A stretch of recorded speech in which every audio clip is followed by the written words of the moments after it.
If I lose it all, slip and fall, will you laugh at me? If I lose it all, lose it all, if I lose it all, slip and fall, I'll never look away. If I lose it all, lose it all, lose it all. If I lose it all, outside the wall, to die another day. I don't want anything, I just to tell. Break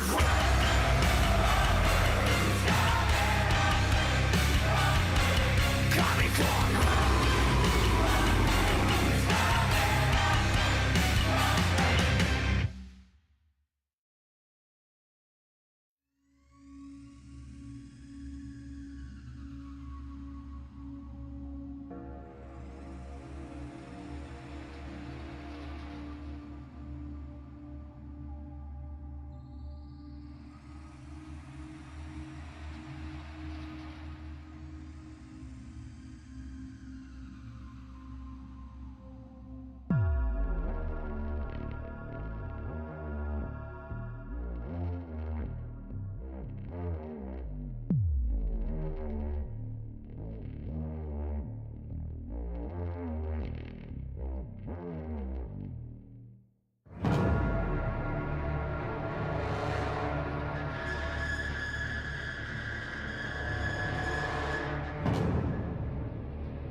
Yo. Close to its last breath. Oh shit. You know what? Here's the drop. Rules of nature. With their lives on the line. No choice.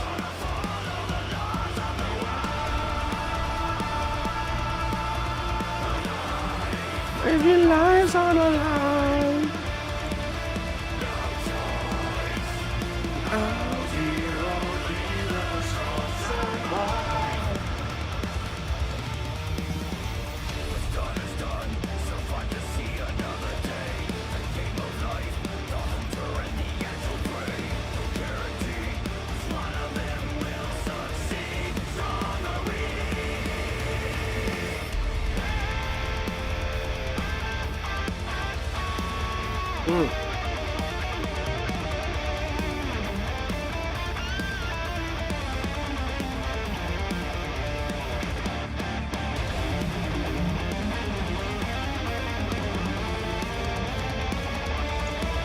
Oh shit.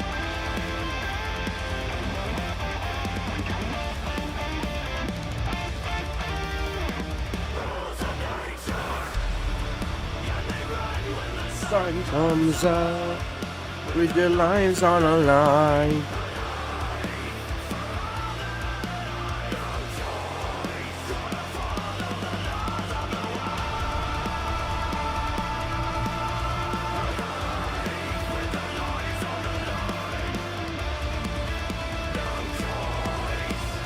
Out here only the strong survive.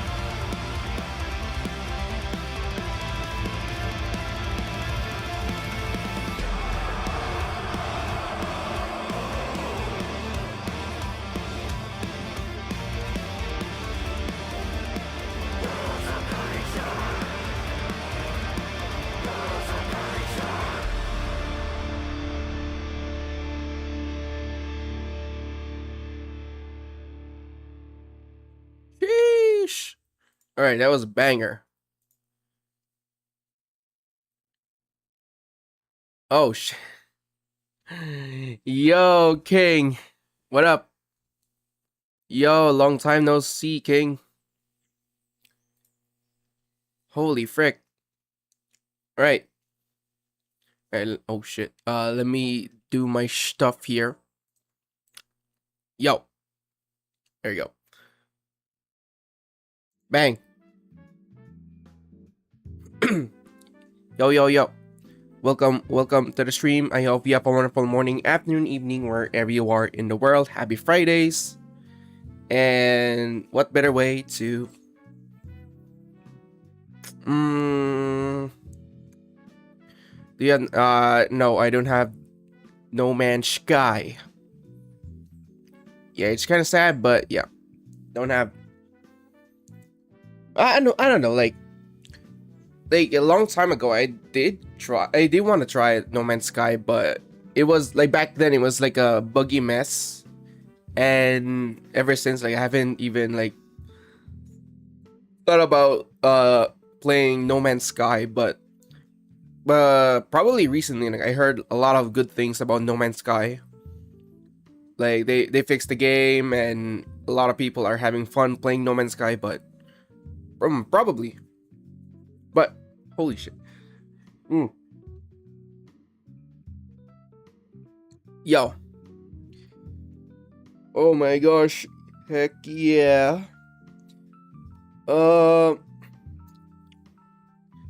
Wait, what am I talking? Okay, so yeah, first thing is holy shit, like for the first time and for like I don't know, like 3 or 4 days. Holy shit, man, I am cured probably, but yeah.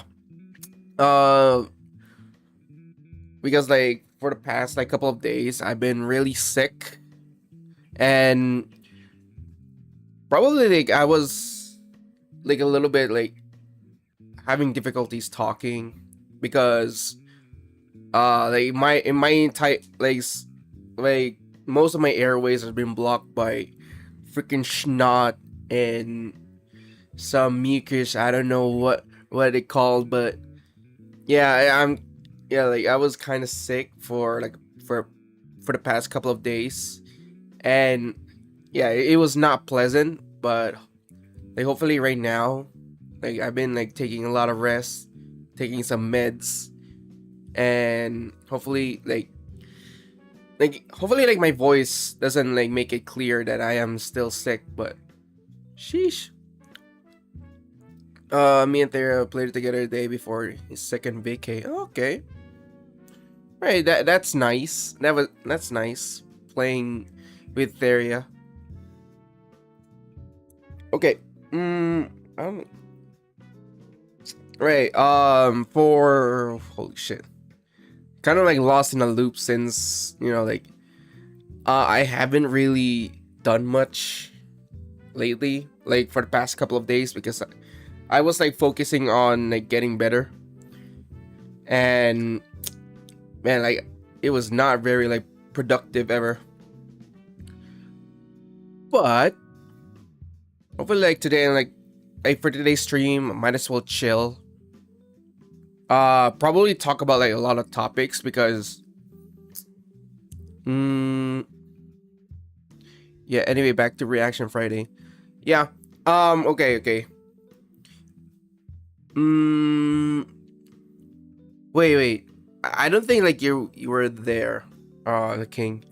But like I think I talked about this before, but I think you weren't there. But when it comes to like watching vids, I prefer like watching vids with like certain topics that are like that present itself, but because I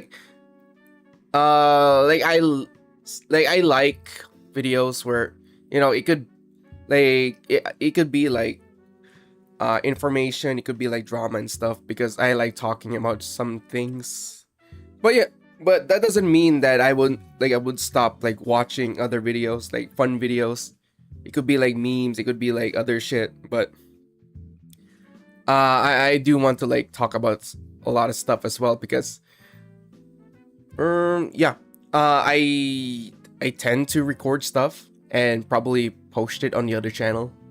Yeah. But yeah, feel free to like the usual like drop links at the where is it, like frick, the video react channel, if you have like videos to watch. But all right, like I'll just like adjust the rules a little bit, because I don't want to like watch like a very long video. Like, no offense though, like the junkyard digs is fun, but sometimes like it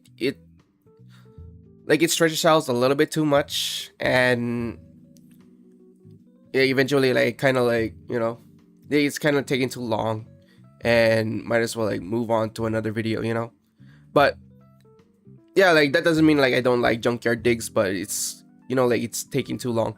But anyway, like I pretty much like prepared a lot of videos. Like I got like video tabs right like open right now, and why not watch together and like have our own little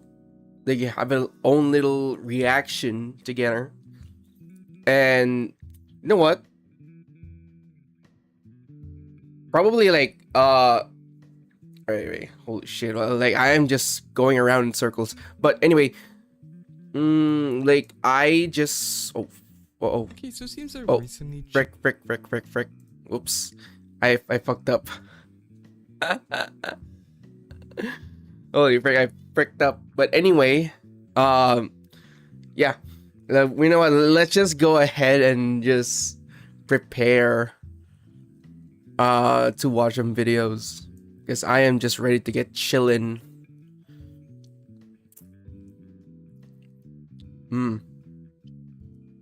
Okay, shebang. Bang. There you go. So, oh frick. I'm gonna put my shelf down here.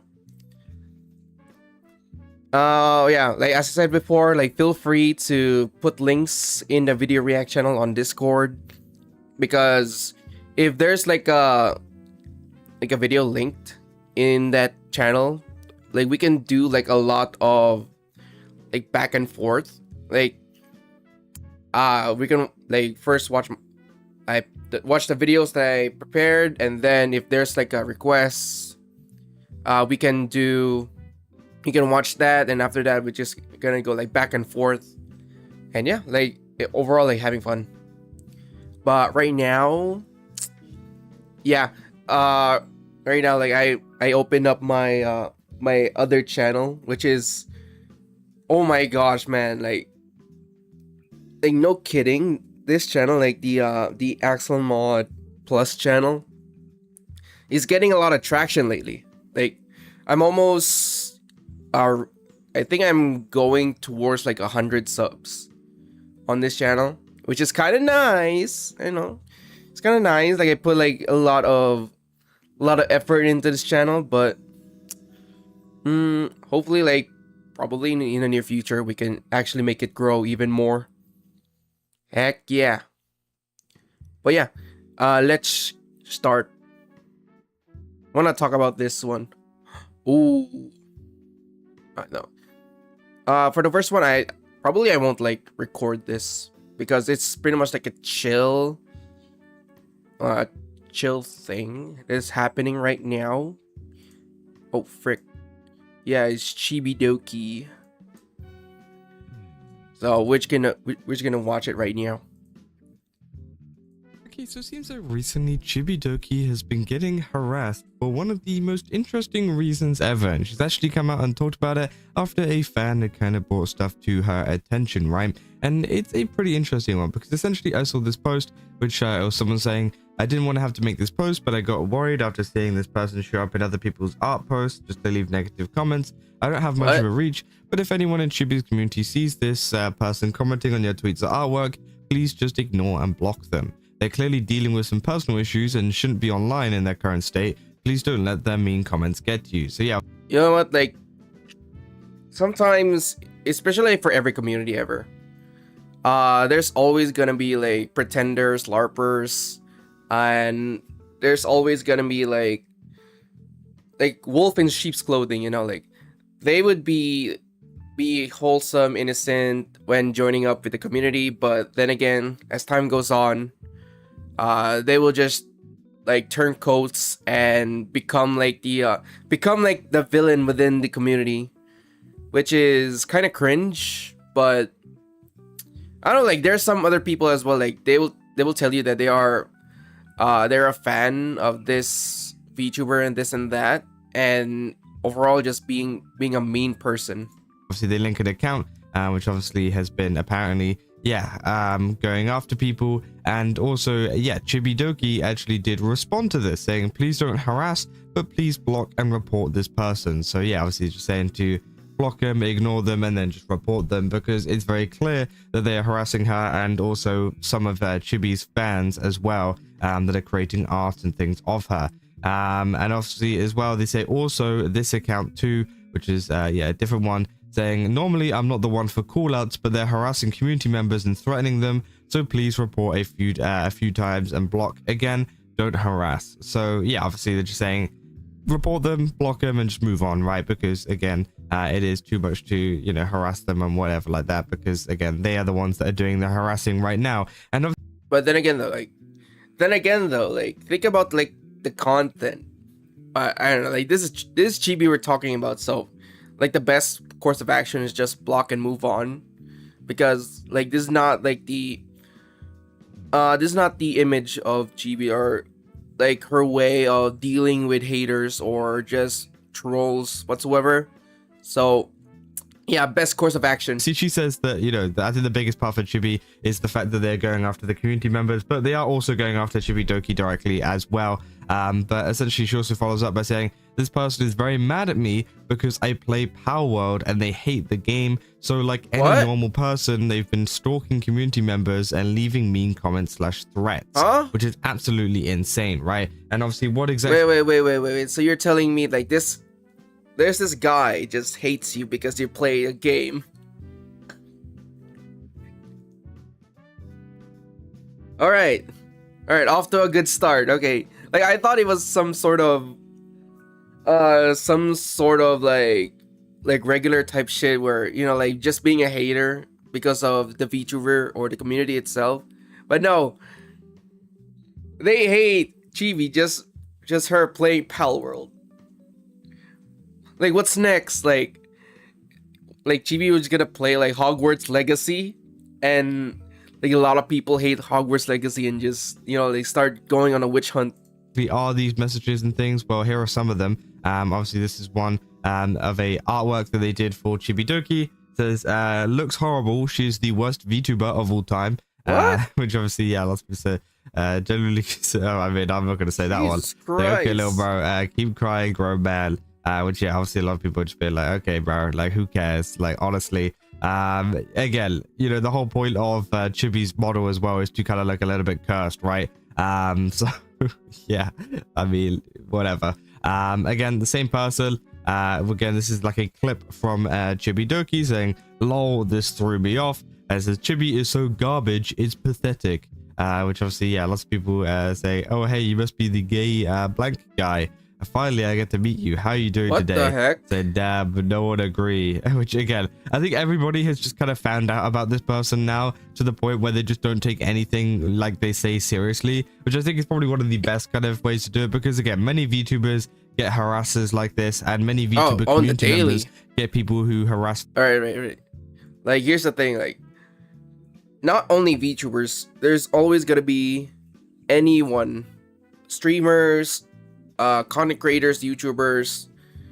Back then, before like VTubers weren't a thing, there's always gonna be like there's always gonna be haters that would hate your every post daily.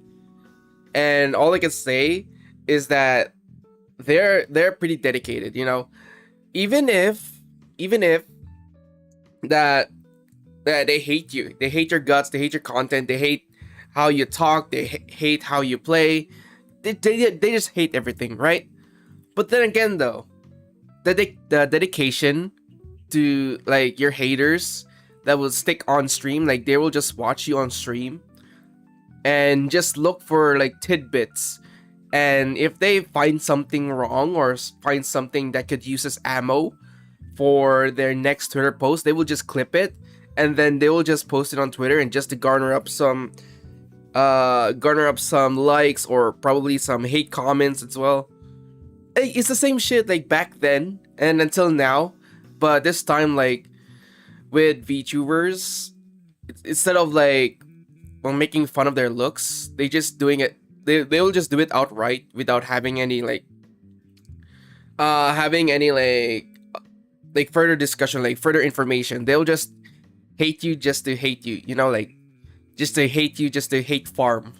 Them for literally posting about another VTuber. But I think it is more pathetic, you know, these people saying it's pathetic that Chibi is garbage or whatever, say it's pathetic. I think it's more pathetic getting upset about this kind of stuff over the fact that, you know, there is just because they're playing Power World or whatever the hell it is. You can see here, right? People saying, I woke up this morning with a surprise. Thank you so much. Obviously, someone receiving a gift for Power World, and they say, enjoy it. It's a blast for real. And they put, no, it's not. Saying, nah, worst gift ever. Wait, hold on. Man, I pretty much like never really like have any like interest in playing Pal World, because I heard Pal World like a long time ago, but I thought it's like back then I thought it was just like Pal World is just like a copycat of Pokemon, like, especially with the timeline of like drama, like with the suing with Nintendo and stuff, and they failed. They tried to what is it, like trademark? Is that the right word? Like trademark, or they would try to lock it down with summoning creatures just to fight for you, and they failed. Probably like in the near future, probably I would play Pal World, but I don't know. Like I'm still contemplating because like holy heck, like I have a lot of games on my backlogs, and like if I add Pal World to the list, holy shit, man, like it's gonna be a long list. Power World is so garbage. So essentially, yeah, they are mad at the fact that Chibidoki is playing Power World, a video game, and so they are commenting on like every single like Chibidoki fan art place or whatever, essentially just because, you know, she is playing a game, right? You know, God forbid she plays a game, God forbid she enjoys Power World, like many people have been, right? Which I think is absolutely insane. Obviously, yeah, this is the same one, and then this is also the other one. I'm pretty sure it's the same account, so I'm pretty sure it's the same person, because they're both called Fallen Angel. But yeah, they say, lol, this threw me off. Say, hey, if you like Iron Mouse, you should check out Chibidoki and play Power World. Saying, no, Chibidoki is garbage, so is Power World. Pokemon is way better. Which again, I'm gonna be real, if you really get into internet arguments like this and you really believe so strongly about this, I don't think you deserve to be on Twitter, right? Like, let's be so real. Like, you could not enjoy a game, right? Hold on. Fuck no, Chibidoki is garbage, so Pokemon way better. We found a Nintendo fanboy. We found a Nintendo fanboy. Spotted. Holy shit, bro. But yeah, like like at this point, man, like this guy really needs to find a good hobby. And we're not saying that you have to enjoy Power World and be the biggest fan of Power World, right? But I think going into community members' posts and attacking them specifically, not so much Chibidoki. Obviously, they have commented a couple of times on Chibi's post, but mainly people uploading clips and artwork of her, just because she plays a game, and it's not even a clip of the game, by the way. I don't know if she was talking about the game in it, but again, you know, she's not actually playing the game in the clip. It's just crazy, right? People talk about like you know, Sonic Frontier, saying shut the hell up, everything about this game is amazing. Yeah, if there's any way you ever heard about Iron Mouse, so yeah, Chibidoki here. So I'm saying Power World is amazing, so and then they said no, it's not. So they didn't even reply to the like original tweet that Chibidoki put out saying today was a really fun day. They replied to someone saying Power World is amazing in the replies. So this person is going into this post, into this Chibidoki post, going, okay, who's saying Power World's good? Who's saying Power World's good? Let's see who's saying Power World's good. Let me respond to the guy that's saying Power World's good, because it's not good. It's not good. I need to tell everybody that it's not good. Like, seriously, like how mentally deranged? Yo, like seriously, that guy is so dedicated that he would just comb down every tweet, every reply, just to say like Pal World is shit.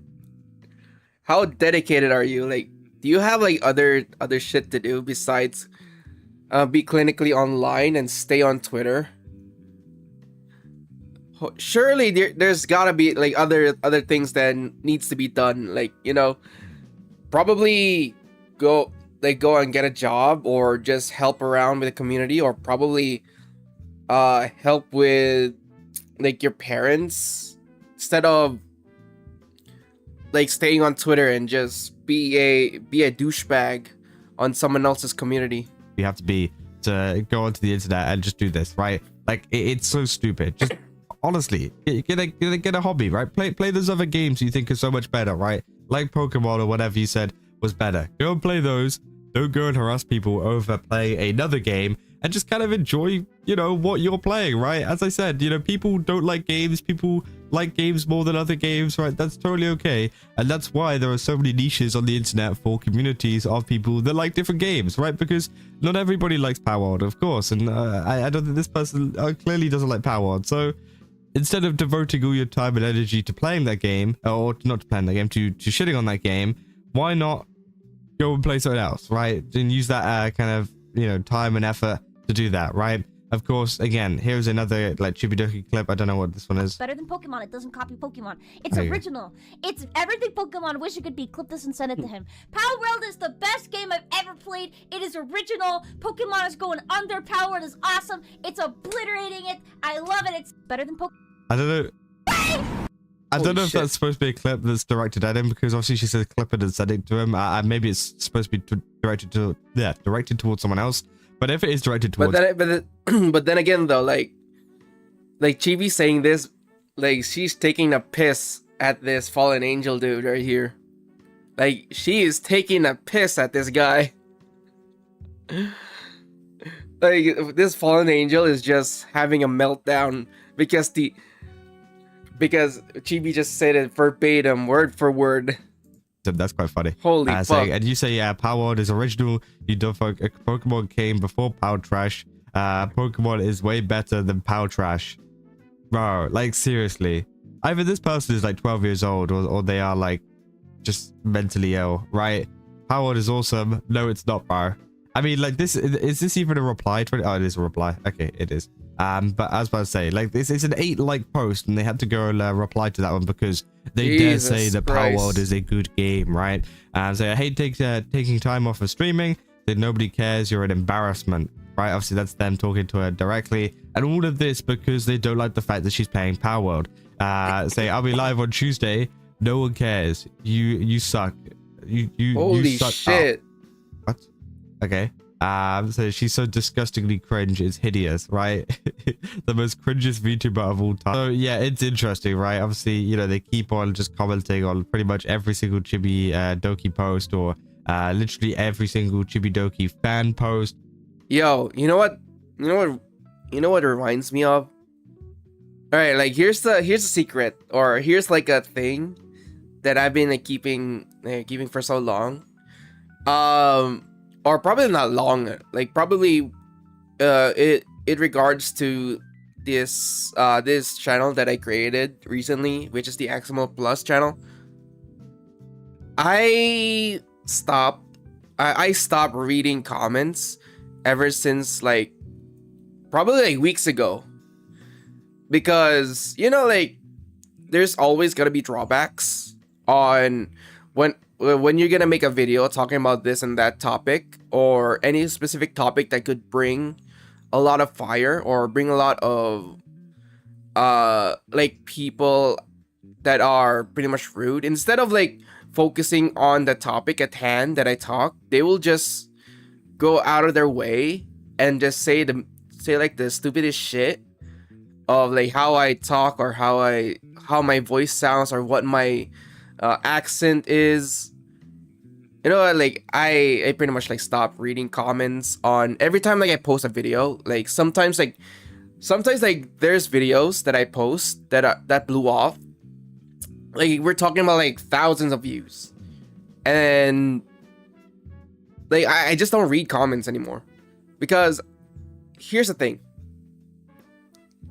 I just want to have like a clear mind and just not having like a bad day because of some person just, you know, they said something bad, not like the topic that I talk about. Like, yeah, like we can all have disagreements on some things, even if like I was wrong about certain topics.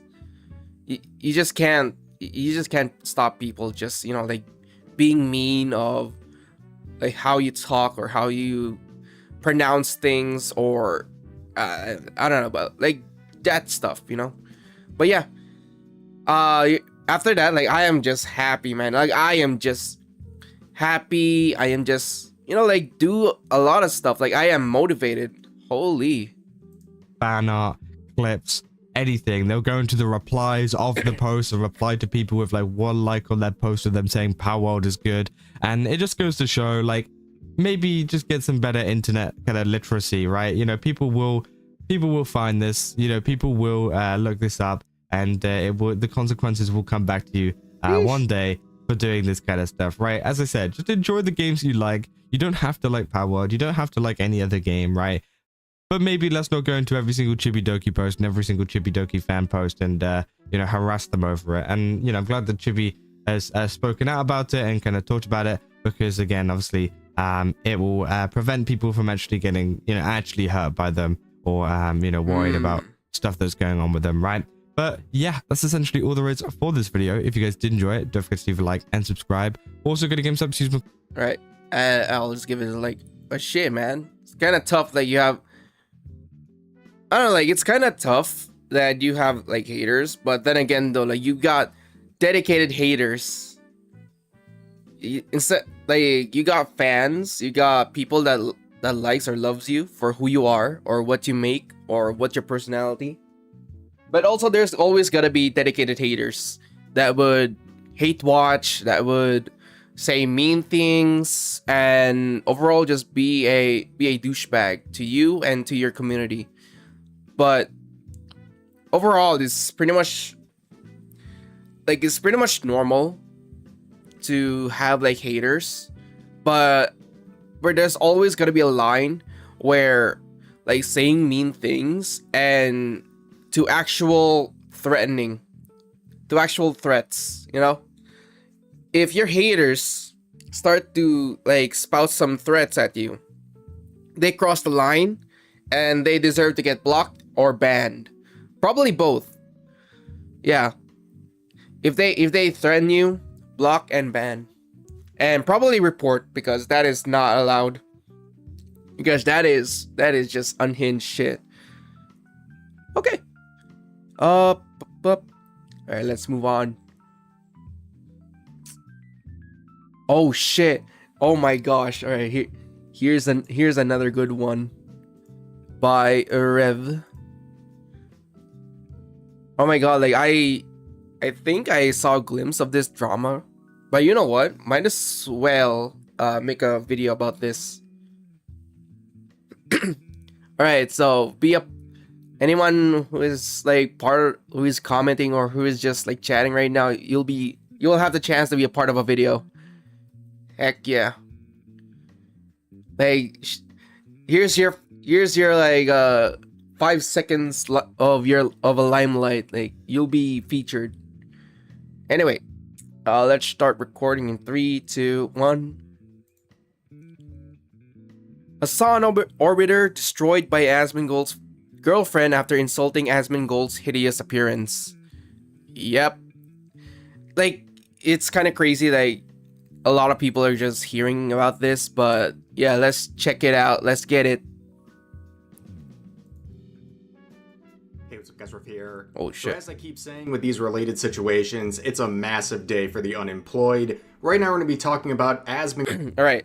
Let's do the voice. Let's do the voice. Massive day for the unemployed. There you go. Girlfriend Kaize, who is once again showing she's pretty based and defending Asmongold from Hassan Orbiters like Stavros here, who has been consistently insulting Asmongold's appearance for a long time now. And of course, she is clapping back at him, and people are crashing out about that. We're also going to see some wackadoos on social media trying to claim that Asmongold is a predator for dating this woman, while others are trying to claim she is no longer allowed to call herself an Asian, and also crashing out because she's helping him improve his life. Yes, these are very miserable individuals, ladies and gentlemen, but you know what's not miserable? Some good news I'm going to share right now with you guys. So yesterday was my birthday. Oh, and as shit. a part of that, I had a new merch drop with Ooh Market, who continues to be the most based company out there. So if you want to check out the merch, there is a link in the pinned comment, but let's go through it really quickly. First up, we have this acid wash t-shirt. Out of all of the items of this campaign, this is the only one with a fundraiser goal, but as you can see, without even an official announcement until right now, we're already at 57% funding with a month to go. So that's going very well. And you can see the design, really nice stuff. And of course, because it's Ooh Market, every merch drop has a hoodie included. And you can see the design right here. This is the back, and this is the front of the hoodie. And I have to say, it looks really nice. I'm going to glaze my own merch. I don't care, because it looks that good.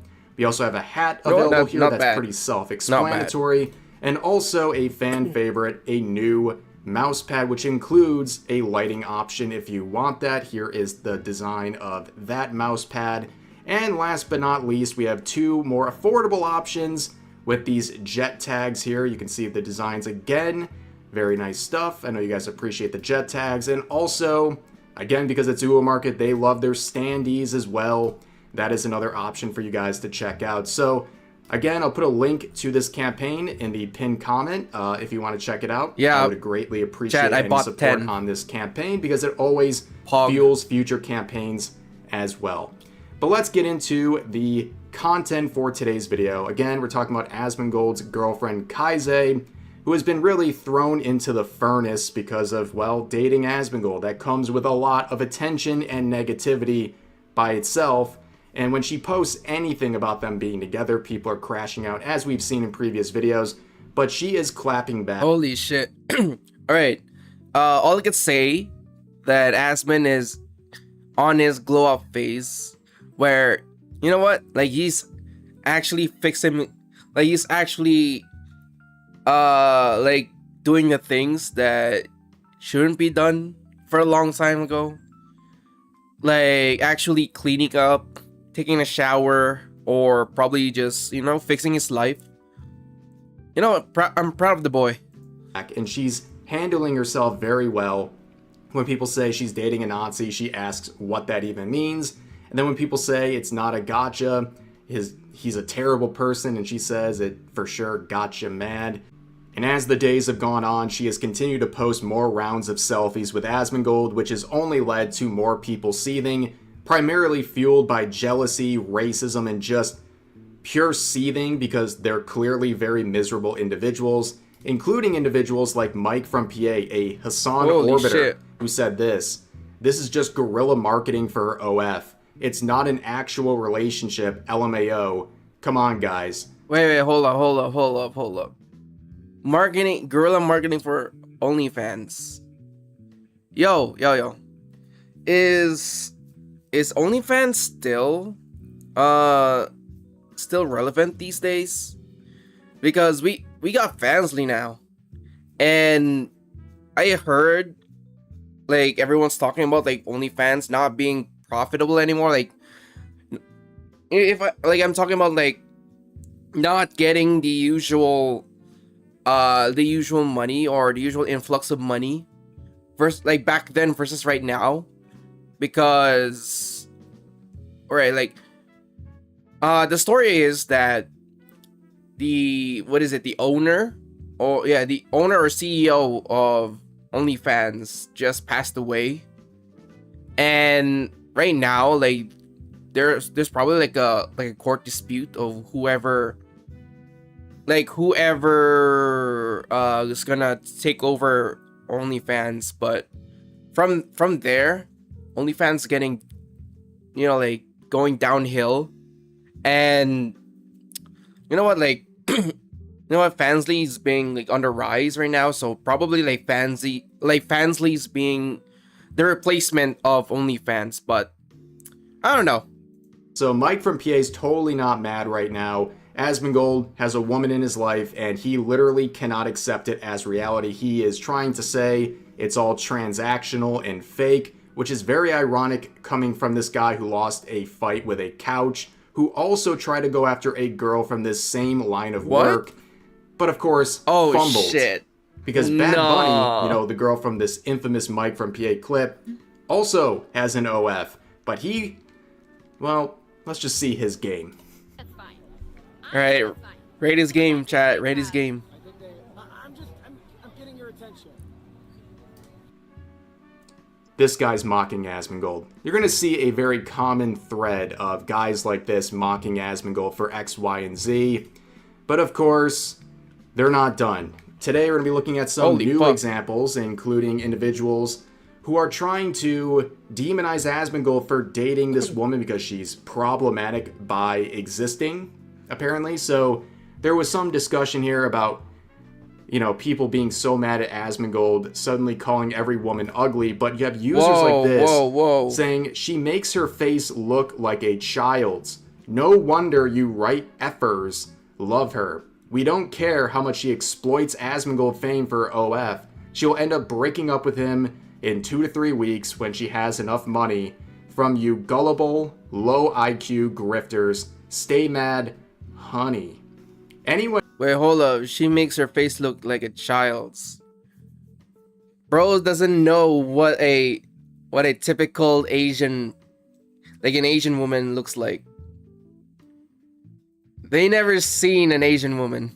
who has that sort of language, like calling a random Alright, the only YouTubers I watch are on Fansly. Yes, see? You know what? Another Fansly W. Fansly W. You know what? Because we got IRL, the IRL people, and also VTubers. You know what? Fansly on top. Fansly on top.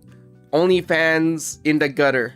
stranger honey in a very aggressive tone like this is a massive red flag. But what's also a massive red flag is individuals looking at an adult and immediately thinking of children. The face of consent strikes again, which Jesus of Christ. course is laden in racism. It's probably because she is Asian and looks more youthful in her appearance, but we'll see more of that. Kaize is posting a screenshot shit. from a DM here where this user says, as a member of the Asian race, you are no longer considered an Asian.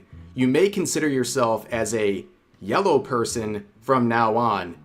Good day to you. What the No, hold on. Yo, I quote retweet this, man. The CEO of Asia just has spoken. The CEO of Asia. Nope. Kaize, you are done. You are no longer Asian. You are now considered yourself a yellow person. How crazy is this shit, man? Like, this guy right here is freaking Delulu shit. Holy As fuck. a yellow person from now on.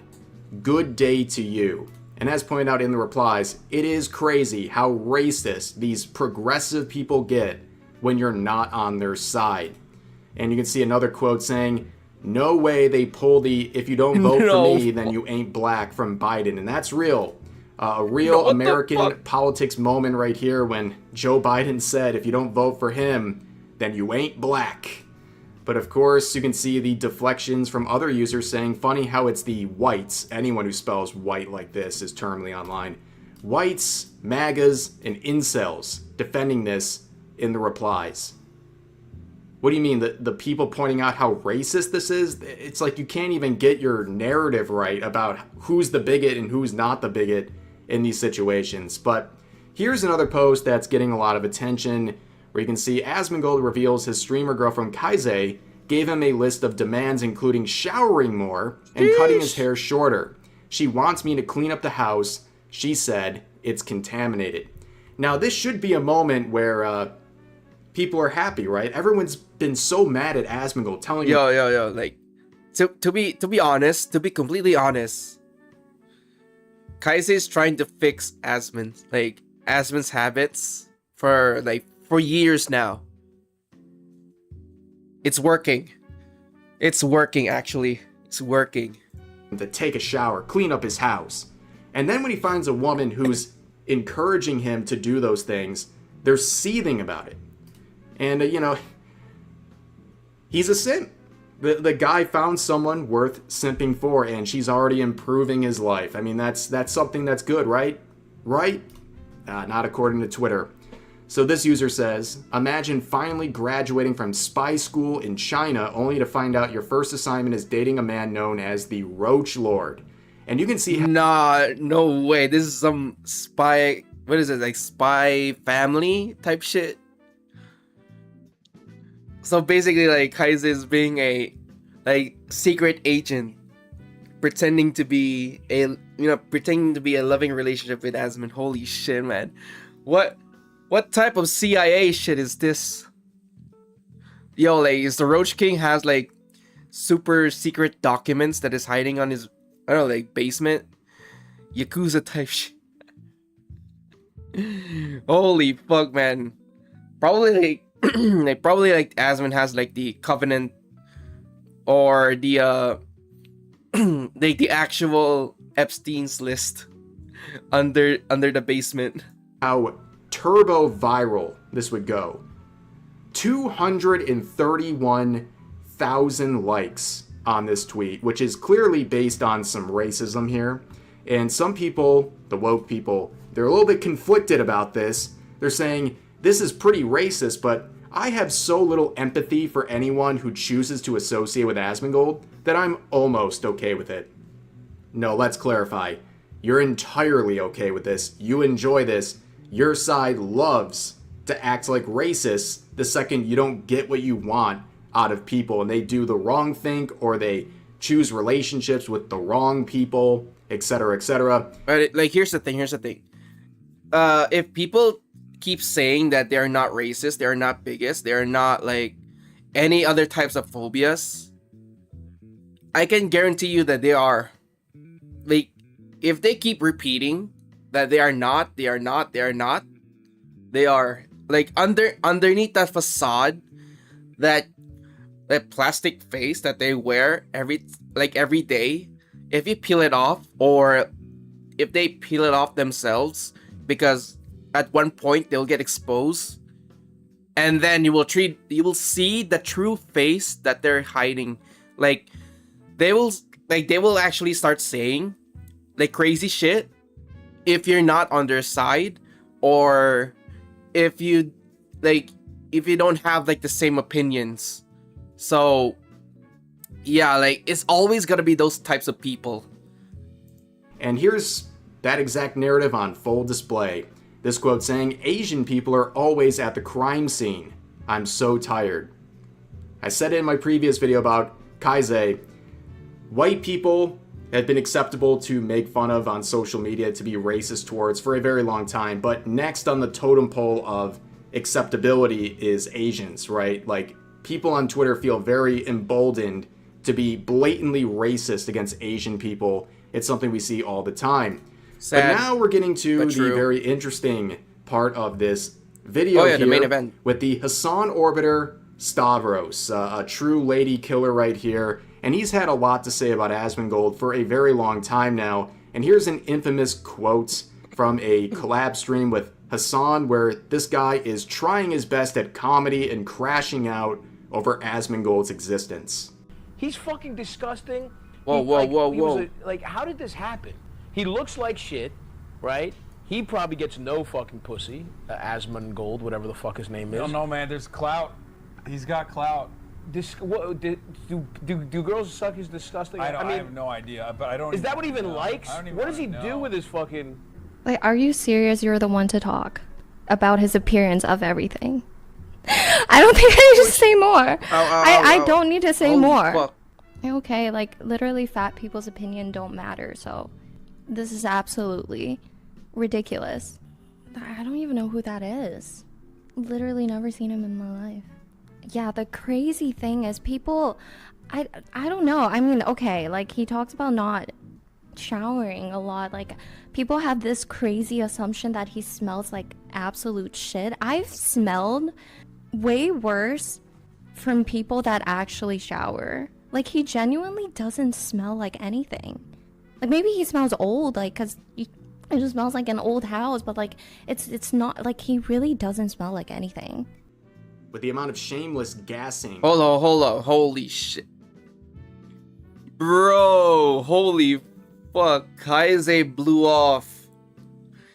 Yo, what the fuck is that statement? Nah. Yo, like, he dropped everything. No. Oh my god, I worded it wrong. She dropped the nuke. What the fuck, man? Like, fat people doesn't deserve. Oh fuck! All right, you know what? That's her statement. That's her opinion. Holy shit! Like, to be honest, I never expected to, like, hearing that from her. This guy is doing for Hassan. I think I have a pretty good suspicion as to why his arm is in a cast. But yeah, that is something that is getting a lot of attention, and Kaise's reaction to it is, well, great. A woman defending her man and making fun of a guy who should never be making fun of other men's appearances is a good thing, but of course, we have a mixed bag of reactions to this, and I think these next two really sum it up. First one, shares the quote, "Fat people's opinions don't matter. LOL, she's perfect for Asmongold." And then you have ones like this. Stavros mugged Asmongold so bad that Asmongold had to hire an e-girl to pretend to be his girlfriend and defend him on stream. There's so many layers of cope here, I don't even know where to begin. Yeah, this guy's mogging absolutely no one. I mean, Jesus Christ, yo, what do you mean, Mog? Yo, this picture right here, bro. I'm gonna throw up. Holy shit, with the receding hairline. Nah, he ain't mogging shit. it's like his entire personality to look this way. Like that's his thing, but he doesn't really embrace it when it comes to people he doesn't like. He all of a sudden starts attacking physical appearances and stuff like that. And at the end of the day, I mean, of course she's gonna clap back at people like this guy. But here's some more quotes. This person saying this dumb bee should take off her third face before speaking on anyone's appearance. And you just look at the accounts. What? I one day wish to have the self-confidence of delusional people like this. Life would be so much easier. Like, you would have absolutely no worries about being pointed out as a hypocrite or someone who shouldn't speak on a various topic. And that's exactly what's going on here. This is the person basically telling Kaise she has no rights to speak on anyone's appearances, even when they do it to her boyfriend first. But then we have another one saying, they say love is blind, but apparently it doesn't have a sense of smell or taste either. I can smell this image from here, okay? But let's move on to the next one. She looks like a plastic doll. The whole thing is just so creepy. Why? First of all, why are you thinking like that? And what do you mean it's creepy?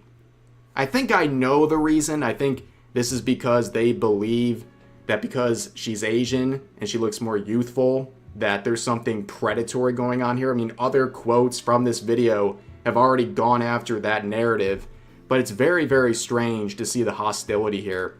And you can see the shameless individuals trying to farm that sweet, sweet Elon bucks on Twitter, saying this Kaise chick is hustling. I gotta give props to this queen, because I do the same thing. I'm not kidding or being sarcastic, by the way. What a weird way of saying that you would date Asmongold. Like, I've seen this account seething about him 24/7, so you would sell everything out for money, and then you're using that as a dunk, a passive-aggressive dunk on not just Asmongold, but Kaise as well, and then you look at these accounts. Oh, what the Male fuck? slayer.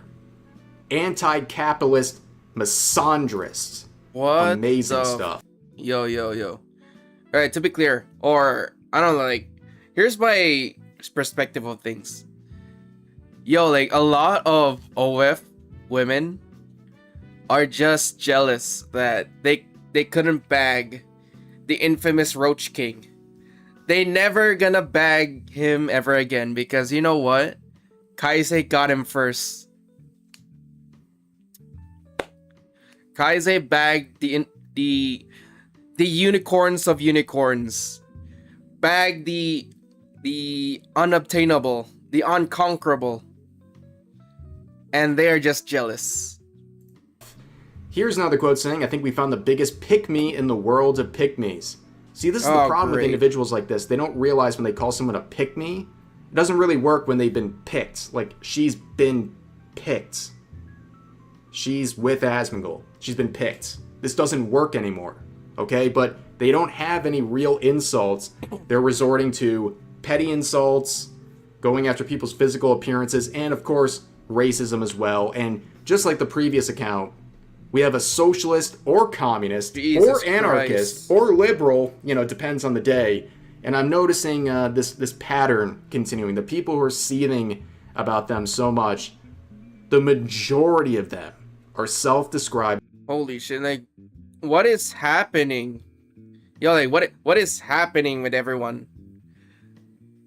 like socialist or communist or anarchist or liberal.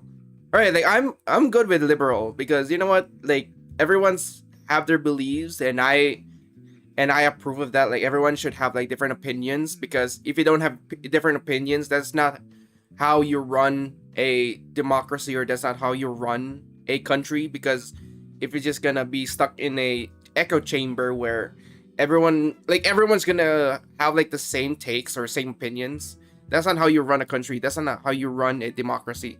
So like liberal is good, but what the fuck is this, man? Like socialist, communist, or anarchist? Brothers as destroyer. Holy shit. Kaisi deserves Moist critical and Moist deserves her. Isn't like Moist have like a girlfriend? Or I don't know, like probably like if Moist critical wants to be in a harem route, but you know, like I don't think that Charlie wouldn't pull it off. Like if he wants like a harem, yeah, I know, like he got the two big guns, but I guess like he's in a committed relationship. Socialists or communists, and well, that makes sense because Hassan, the Orbits, and all those related communities are the maddest about Asmongold and his new girlfriend. And then you can see the leaps and bounds people are going to try to... Bro, what I don't the know. fuck? I don't even know what this user's trying to say here. Erica Kirk 2.0.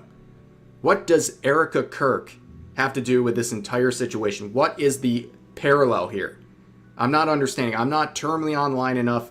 I don't have enough brain damage to understand a user like this and their logic. But anyways, that is the situation for today. All right, I'll leave it a like. Good video. A great spot to farm for content. Asmongold getting a girlfriend has been excellent for all of these slop tubers out here. We really appreciate the endless stream of content to farm. That's a great thing. But it wouldn't be possible without the wackadoos seething about him and anything going on in his life on social media.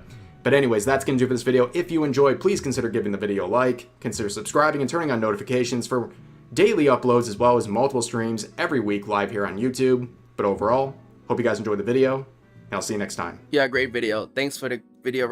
But then again, though, like, Kaisi has been learning from the best that you know, like she's becoming a slop tuber, where like whether like everything has its meaning, you know, like for example, when they announced that I don't know, like they're together, I don't know like if it's official or not, because like the only proof that they have is just selfies and being on stream.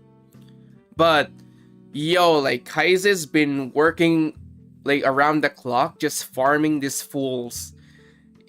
Sometimes you'll be the farmer or you'll be the crop. Either you'll farm or you will get farmed on. That's how like the entire slop tuber ecosystem works. Because hey, you know what? Like the concept of farming like minor or major drama, and people would, you know, like would consume it, would watch it, even though like it's bad or like it's nonsense, but at the end of the day they will still consume it no matter what. Like if like for example, like if the title, the thumbnail, and the whole video is garbage, but still like the information about that drama is still there, they will still watch it no matter what. Like back then, like my mind was, you know, like my mind is blown and confused at the same time, because like sometimes some types of these topics are just garbage, but people still watch it regardless. Like what the frick? You know what? Screw it, man. Like I you know what? This is why like I've been like growing, man. This is why I think I found my calling here. Holy shit. But not only I am having fun, I am actually like, you know, like I'm actually glowing, I'm thriving, I am growing as well. So that's a major up. Heh. Oh yeah, there you go. We got a video, boys. I'll be like do some minor editing and just post it straight away. Probably later. Oh shit. Oh lol, Asmund and Moist kind of looks. Yeah, holy shit. Yo, King. Like, I want them, Moist, Crit, and Asmund to debate for a long time. Like, especially for other people. Like, other people as well. Like, yo, we need to have Asmund and Moist Critical to debate. Because, like, alright, here's the thing. Like, Moist Critical, what he believes is pretty much like on the left, while Asmund is pretty much like libertarian, but mostly his takes are on the right side, you know?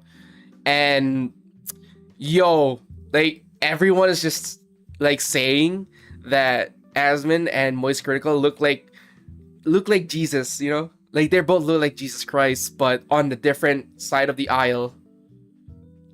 Man, if in a different universe or a different world or a different timeline, if that could happen, that will be major peak. It's like two messiahs on a different aisles of politics, or just debating. That is just fire content. Yo, like, you know what? Like, if that happens, screw Hassan, or screw anyone that are, that's Asmund's ops right now, but focusing on like Moist Critical. Yo, that would be fire. Holy shit. Yo, all right. Hold on. I'll just go for a bathroom a little bit. So, stretch, get some water. I'll be right back. And yeah, I'll be right back. Okay.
Okay, there you go.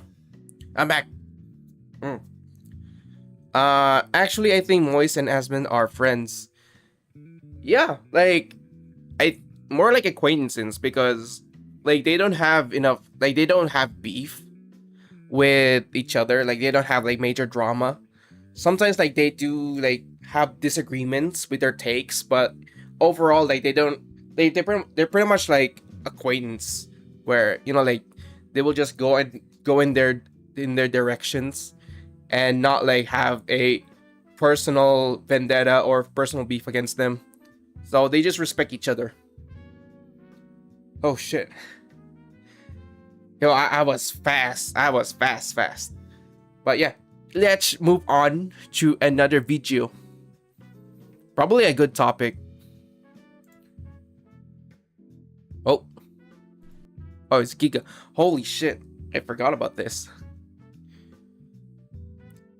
Oh my gosh. Their bros are respect true. Like they're pretty much like have the same look but different beliefs. But at the end they're just bros, or they're just friends that respect that respect each other without actually like going like choking themselves. Yeah. But anyway, let's watch a take from Giga, because yo, like, you know what? Sometimes like every time like Giga says something, like it's interesting, And you know what? I'm kind of enjoying, a little tidbits of topics of Giga. Let's get it. I got my setup down pat. I think you genuinely, I don't think any streamer needs more than 3 monitors. And when I see people have 4 monitors and they're like, I have my OBS in this one, I have this one, it's overkill, man. It's overkill, and your GPU is crying. Your GPU is crying. Just get bigger monitors. And then if you're, stuck on, unfortunately, Windows 11, it has really good tools where if you drag to the top of your screen, you can auto size windows to quad layouts, tri layouts, one long half screen and then 2 smaller corner windows, things like that. And you can just make stuff smaller, man. Like, Discord does not need to be wide and take up a whole 1080p monitor. Just have it be vertical and take up half or a third of a monitor. You know what I mean? I think people just don't resize their windows. They just full screen everything. So they have their game. Bro, I feel called out. I feel called out because right now I got like 2 monitors. Like, my second monitor is way smaller than my main monitor, and I have like everything on my second monitor full screened. Like, no kidding. Like, I have no space for my OBS, my browsers, my Discord, and all that jazz. Like, I just have everything on either be minimized or just full screened. Middle, they have their chat on one side with, like, maybe their Stream Elements dashboard open or like something like that on one, and then they have Discord on the other, and they're like, shit, where do I put OBS? I need another monitor. But you really don't. You really don't. Just resize stuff. Yeah, even 2 is fine. I like 3 because I like 3, but you just do 2 and do 2 large monitors and you'll be fine. Honestly. You also don't need OBS to be visible all the time. You set your shit up so that it functions, and then you just minimize that shit, Half the time I can't even see it because I just have Discord covering it and other stuff covering it. I don't even look at OBS, man. I barely look at it while I'm streaming. I check sound to make sure it's set up right. Okay. And then I we'll put check it out. Discord over it and cover half of it. So all I can see are the volume sliders. Everything else is like covered up, man. I don't know. All right, I see you, detox King. down to 1 ultra wide and have a laptop as the second. A laptop. I would still have. Well, I never liked ultra wide monitors personally. I always felt weird using them, but I don't think they're bad. I just feel weird using them. I just hate if they're curved. I think I just hate curved monitors. That's all. They feel uncanny to me. I have friends that really like them, but I can't do it. I know streamers that run 3 programs on 1 monitor. Yeah, look, if I try to move shit around right now, let me see. I can do OBS taking up 2/3 of my left monitor. And then you know what? I appreciate Giga's takes. Sometimes you only have like the normal amount of monitors. You just have like 2 or 3, and you're Gucci. You're good. And having like wide monitor, like, no kidding. I got like friends that instead of a monitor for their computers, they will use actual flat screen TVs. No kidding. Like, cross my heart. Like, on my mama. They have flat screen TVs as their monitors. What? Holy fuck, man. Like, how wide do you need to see shit? Like, for me, like, a 20-inch monitor is enough for me because 24 or 27 is too It's too much. It's too much, especially for a flat screen TV. That's overkill. But yeah, hold on. Let's watch. Oh my gosh, King. Man, I never King. To tell you the truth, King, I never thought you were like a you are a leaflet enjoyer. I never thought you were a leaflet enjoyer, my man. Based. Depends on the game. Not really. Because like if we're talking about like open world, if we're gonna talk about like a single player, multiplayer, like okay, here's the thing, like for consoles, right? I know for a fact that yeah, you King are a console player because you have Xbox. And most of the times when you hook up an Xbox, it's always gonna be on a TV, right? So I do understand that yeah, like you have like a widescreen, flat screen TV or a QLED. It depends. But when it comes to with PC or having like a computer in general, like a small screen, not like a small, like probably around like 20 inches is enough because you're pretty much like sitting close to the computer as much as possible versus like for a console you can just sit back, like sit on the couch while your TV is like 20 feet away. Yeah. Actually I was recommended that video by someone. Huh. All right. Okay. I thought like you know, not any like disrespect or anything, but you know, sometimes like if you're gonna watch some VTubers, man, like I don't really, to be honest, like, I don't really judge or I don't really care of like what their beliefs in or what their, as long as like their content, to be honest. Oh, there you go. Like, as long as their content, if it's like out of context or if it's like I know some weird bullshit that they went through, you know what? It's funny. If it's funny, then yeah. All right, let's watch the video that you recommended. Yes, side scrollers. What? Holy, oh my god, is that techie? Sheesh. All right, let me just, there you go. What a gift to every up and coming VTuber you gave them, because I remember, you know, even me, I had a little fucking VTuber, little shitty fucking egg. It was garbage. That shit cost me $2,500 fucking dollars. What? Yeah, It's crazy. No, that's gotta be bullshit. 2.5 just for a PNG of a circle with a mouth and 2 dots for an eyes, and you call that? No fucking way. It's crazy. So You wanna know the icing on the cake though, Tectone? Yes. I made this program originally for my poor Native American streamer friend that wanted to stream because he did not want to go back to the mines because this is literally the story is that he his job, like he's a lumberjack dude, like he cuts, like he helps with like cutting wood and stuff like that. Yeah. And their company had problems with a contract.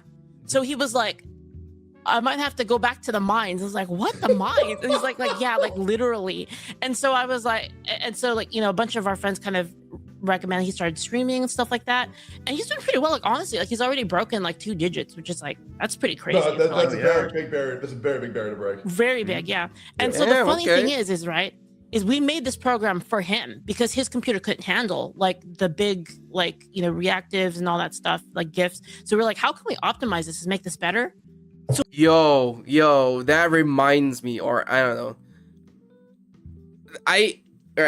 This is one of my first commission of making a VTuber model, like a standalone VTuber model for someone else.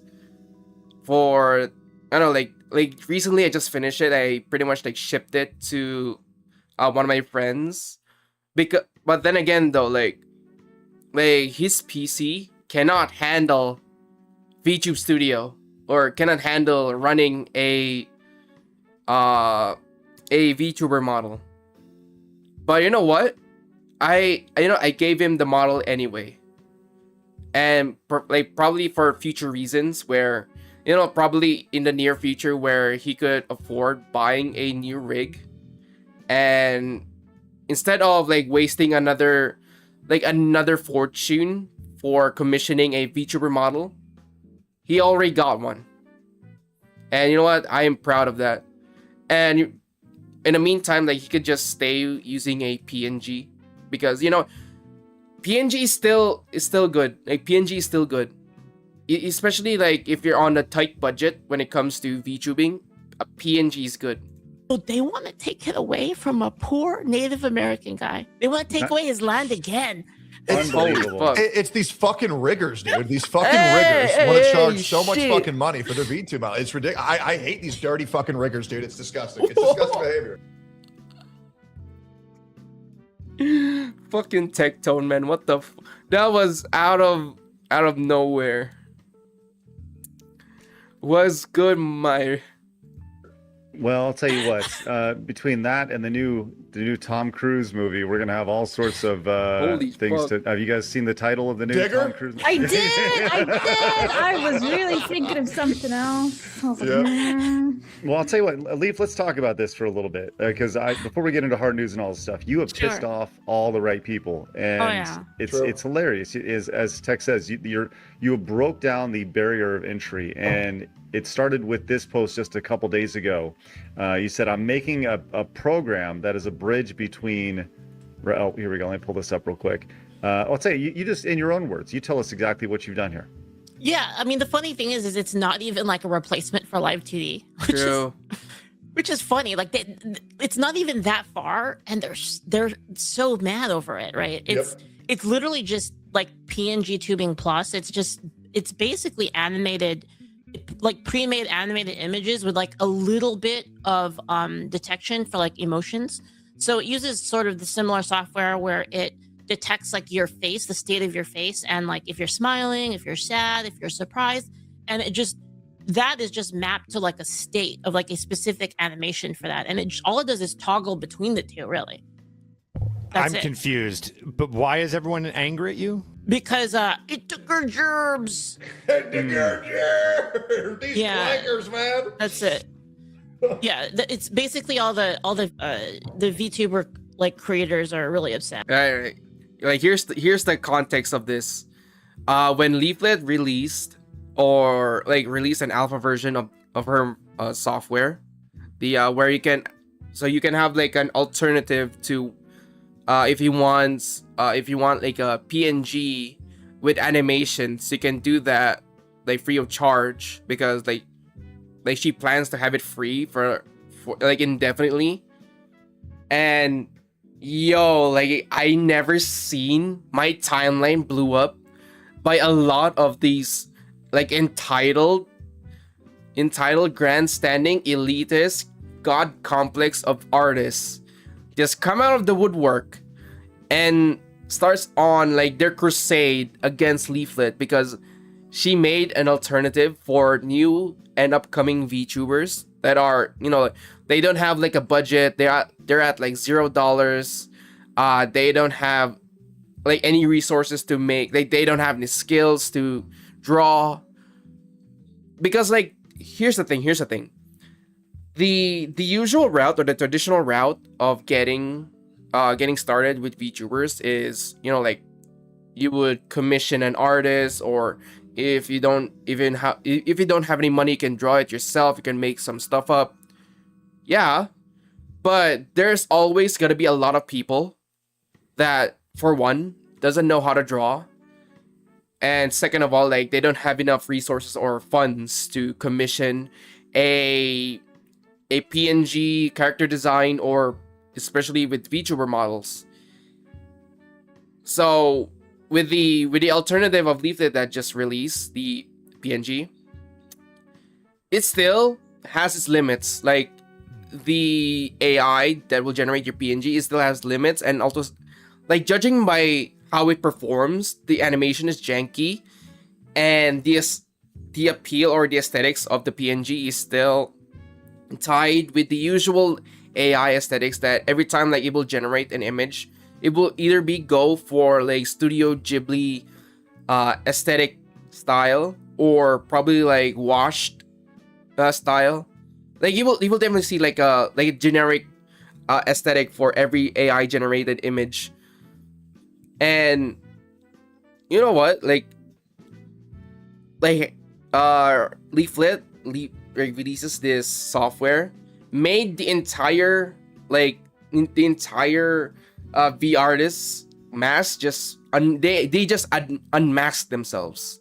Apparently, they just show their true face and starts bullying everyone who actually has a chance with with VTubing, because like they just start like posting like, oh no, like don't use Gen AI, like they don't use Leaflet software, it will destroy artists' jobs, like you will like you're just putting artists out of the job and they'll become like homeless, we got bills to pay.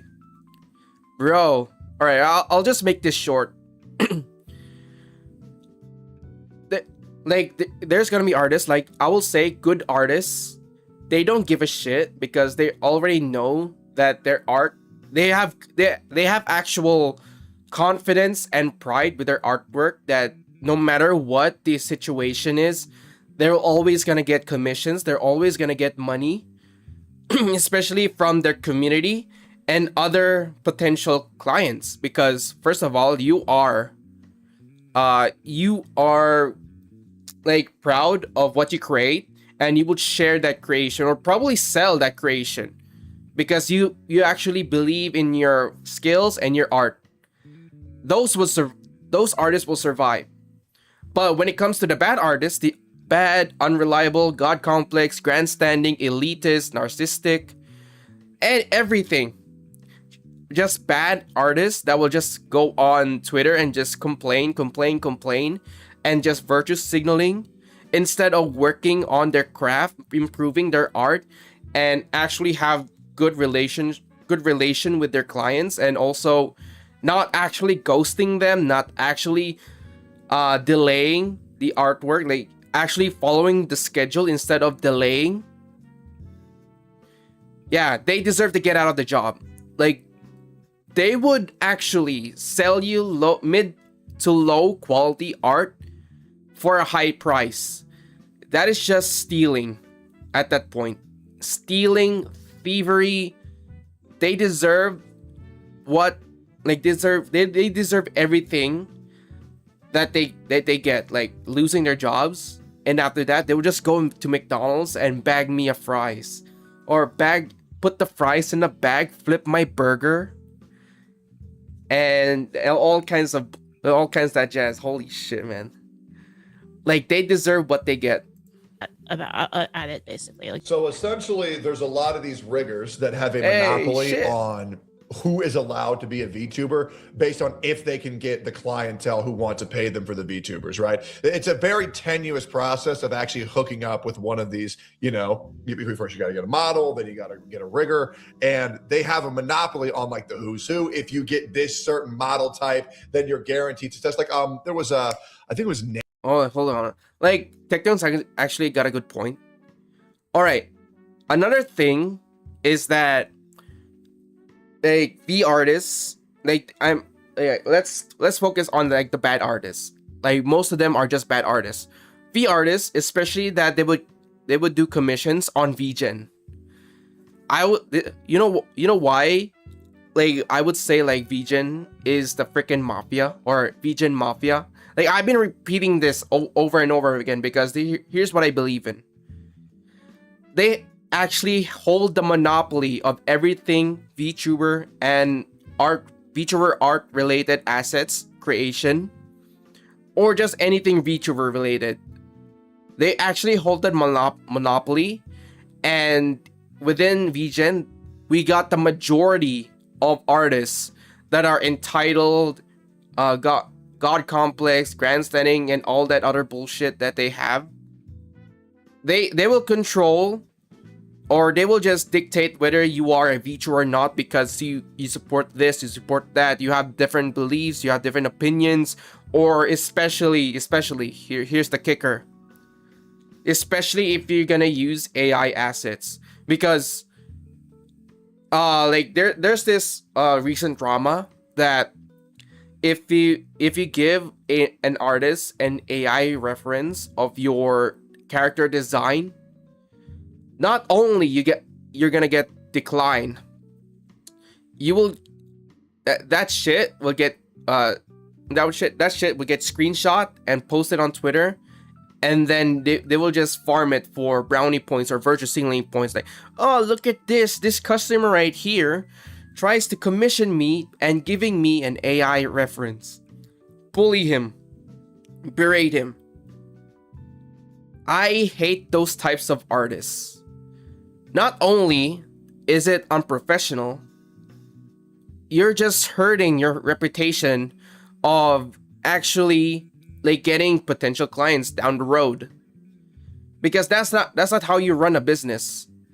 That means that for any future that if the client would want to commission you, they're gonna think twice whether whether they want to commission you, because if they actually decline you, the fear of possibility that the interaction would get posted online and you will get bullied, you get harassed, you get berated. So that is one of the unprofessional things ever. And I hope that they deserve like getting not getting commissions. They will just get out of the job because that is not for them. And like also like there's this argument like, just look for another other artist that will be like welcoming with your beliefs or with your AI reference. That's like if I do that, it's gonna be the same thing over and over again, because you know why? The majority of the artists, is especially on VGen, will have the same answer. It's pretty much like 90% versus 10%. Yeah. So that's my entire point. And here's the thing, my profile picture would be my PNG, just miniature. Yeah.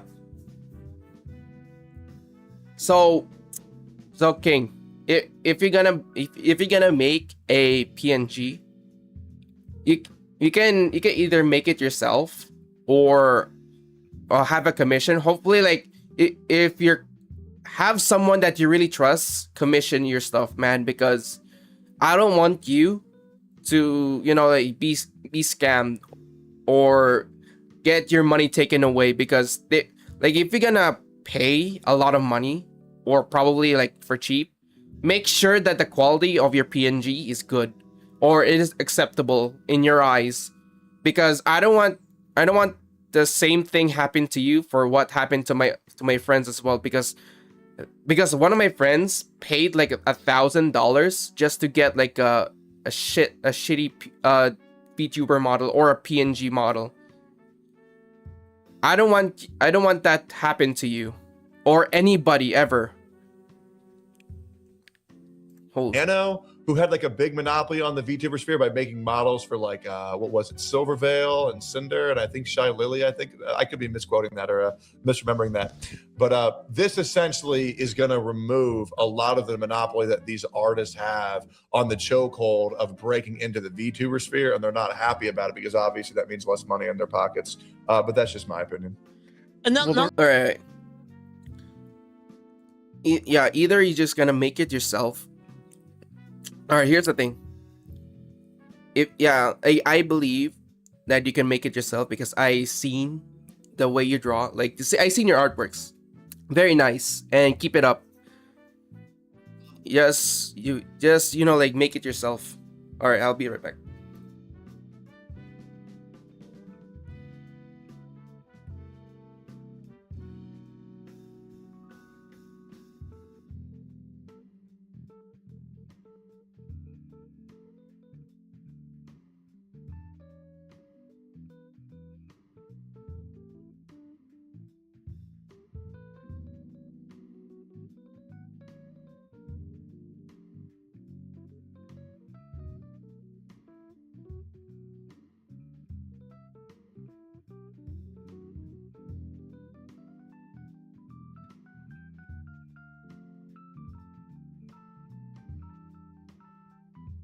All right, I'm sorry. I'm back. All right, let's just continue. Not only that, they started putting like they have these customizable models that are not fully custom, but then you can kind of customize the attributes of it, and they started adding into their terms of service that you can't make like right-wing content and stuff like that. Basically, Bruh. This Powder ran into this problem, but I mean, she just said fuck on basically, which is. But essentially, all you did was you made a choice that people could make. Here's an option that you can use to make your own model, and people are upset with that. That's easily the gayest thing I've ever heard in my entire existence. And I've slept with so many men, Leaf. I can't even tell you. Whoops, I didn't mean that for it to come out there. But yeah, no, that makes absolutely no sense. Who gives a shit? For whatever reason, if you're against that, then don't use it. Sure, totally. Or if your product. Maybe you need to get better at your product then to compete with a free option, right? It's free, correctly? Yes, free. Then make something better. I don't understand the anger here. I look at this as, do you remember when, before Twitch was called Justin.tv, long time ago.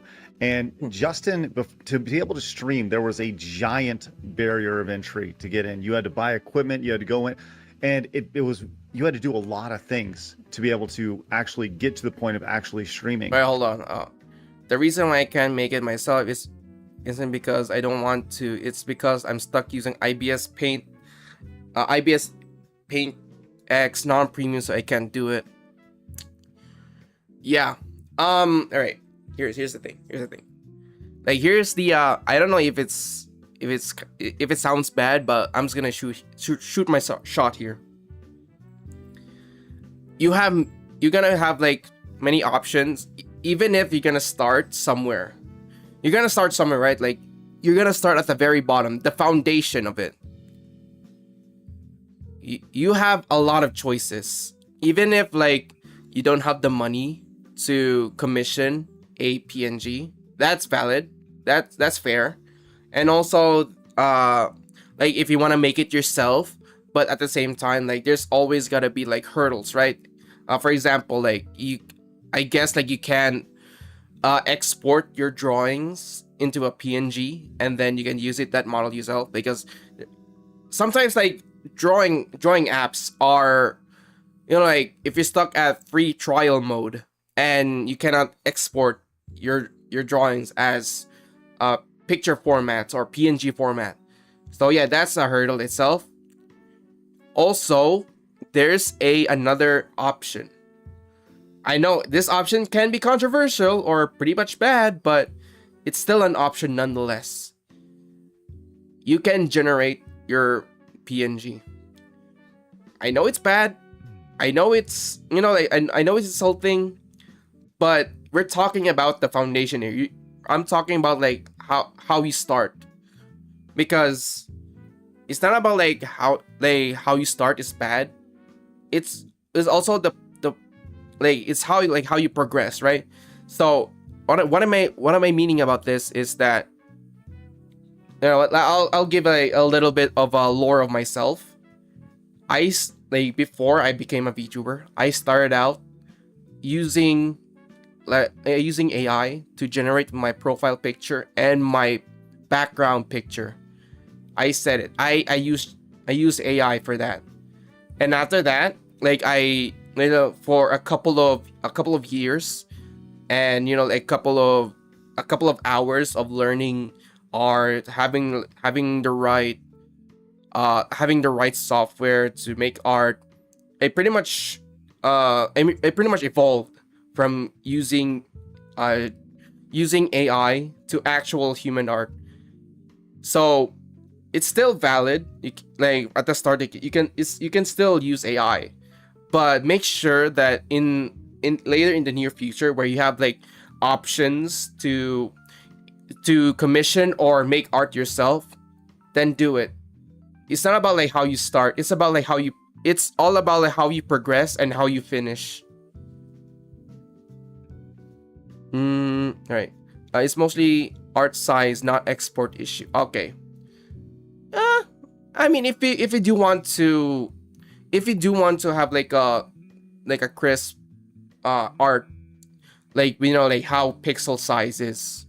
So yeah, like, all I'm saying is that from the start you're gonna have like a lot of options.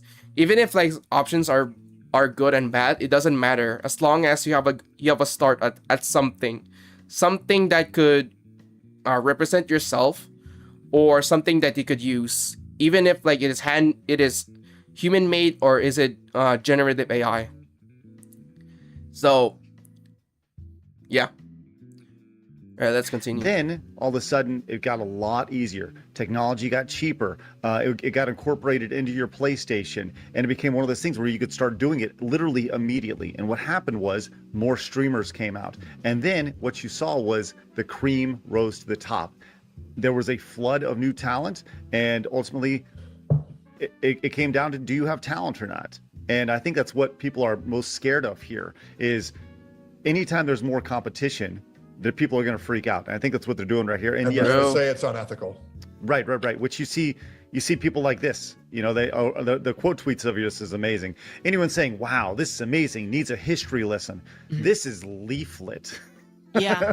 Yep. She spent the last year glazing AI for her own pathetic, lifeless projects. And this AI is not a. I'm sorry, I didn't mean to step over you there. Yeah, go ahead. No, go ahead. Well, Say AI is not a magic wand to VTubing. Great, then you have nothing to worry about. Like this just screams fucking fear. Okay, great. Well, then it's not. And then whoever uses this tool or AI will fail, right? You have nothing to worry about. Let them all live in their slop and they're going to lose. No, some of them have said it straight up. Like the reason I have seen posts of people saying that this will make the space saturated.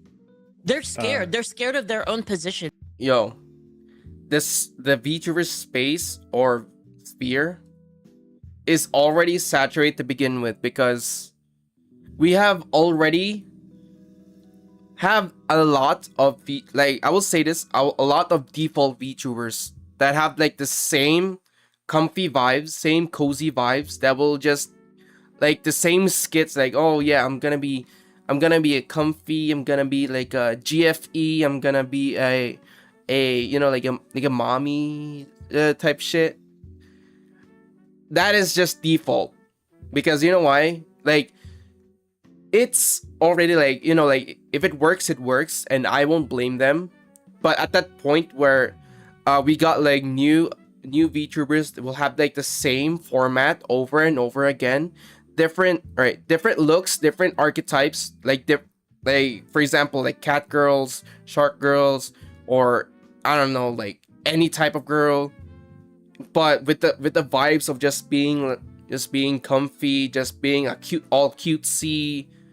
It definitely works. Yeah, I won't judge with that. But if anyone's doing that, like, everybody's doing that. So I would consider that as a default VTuber.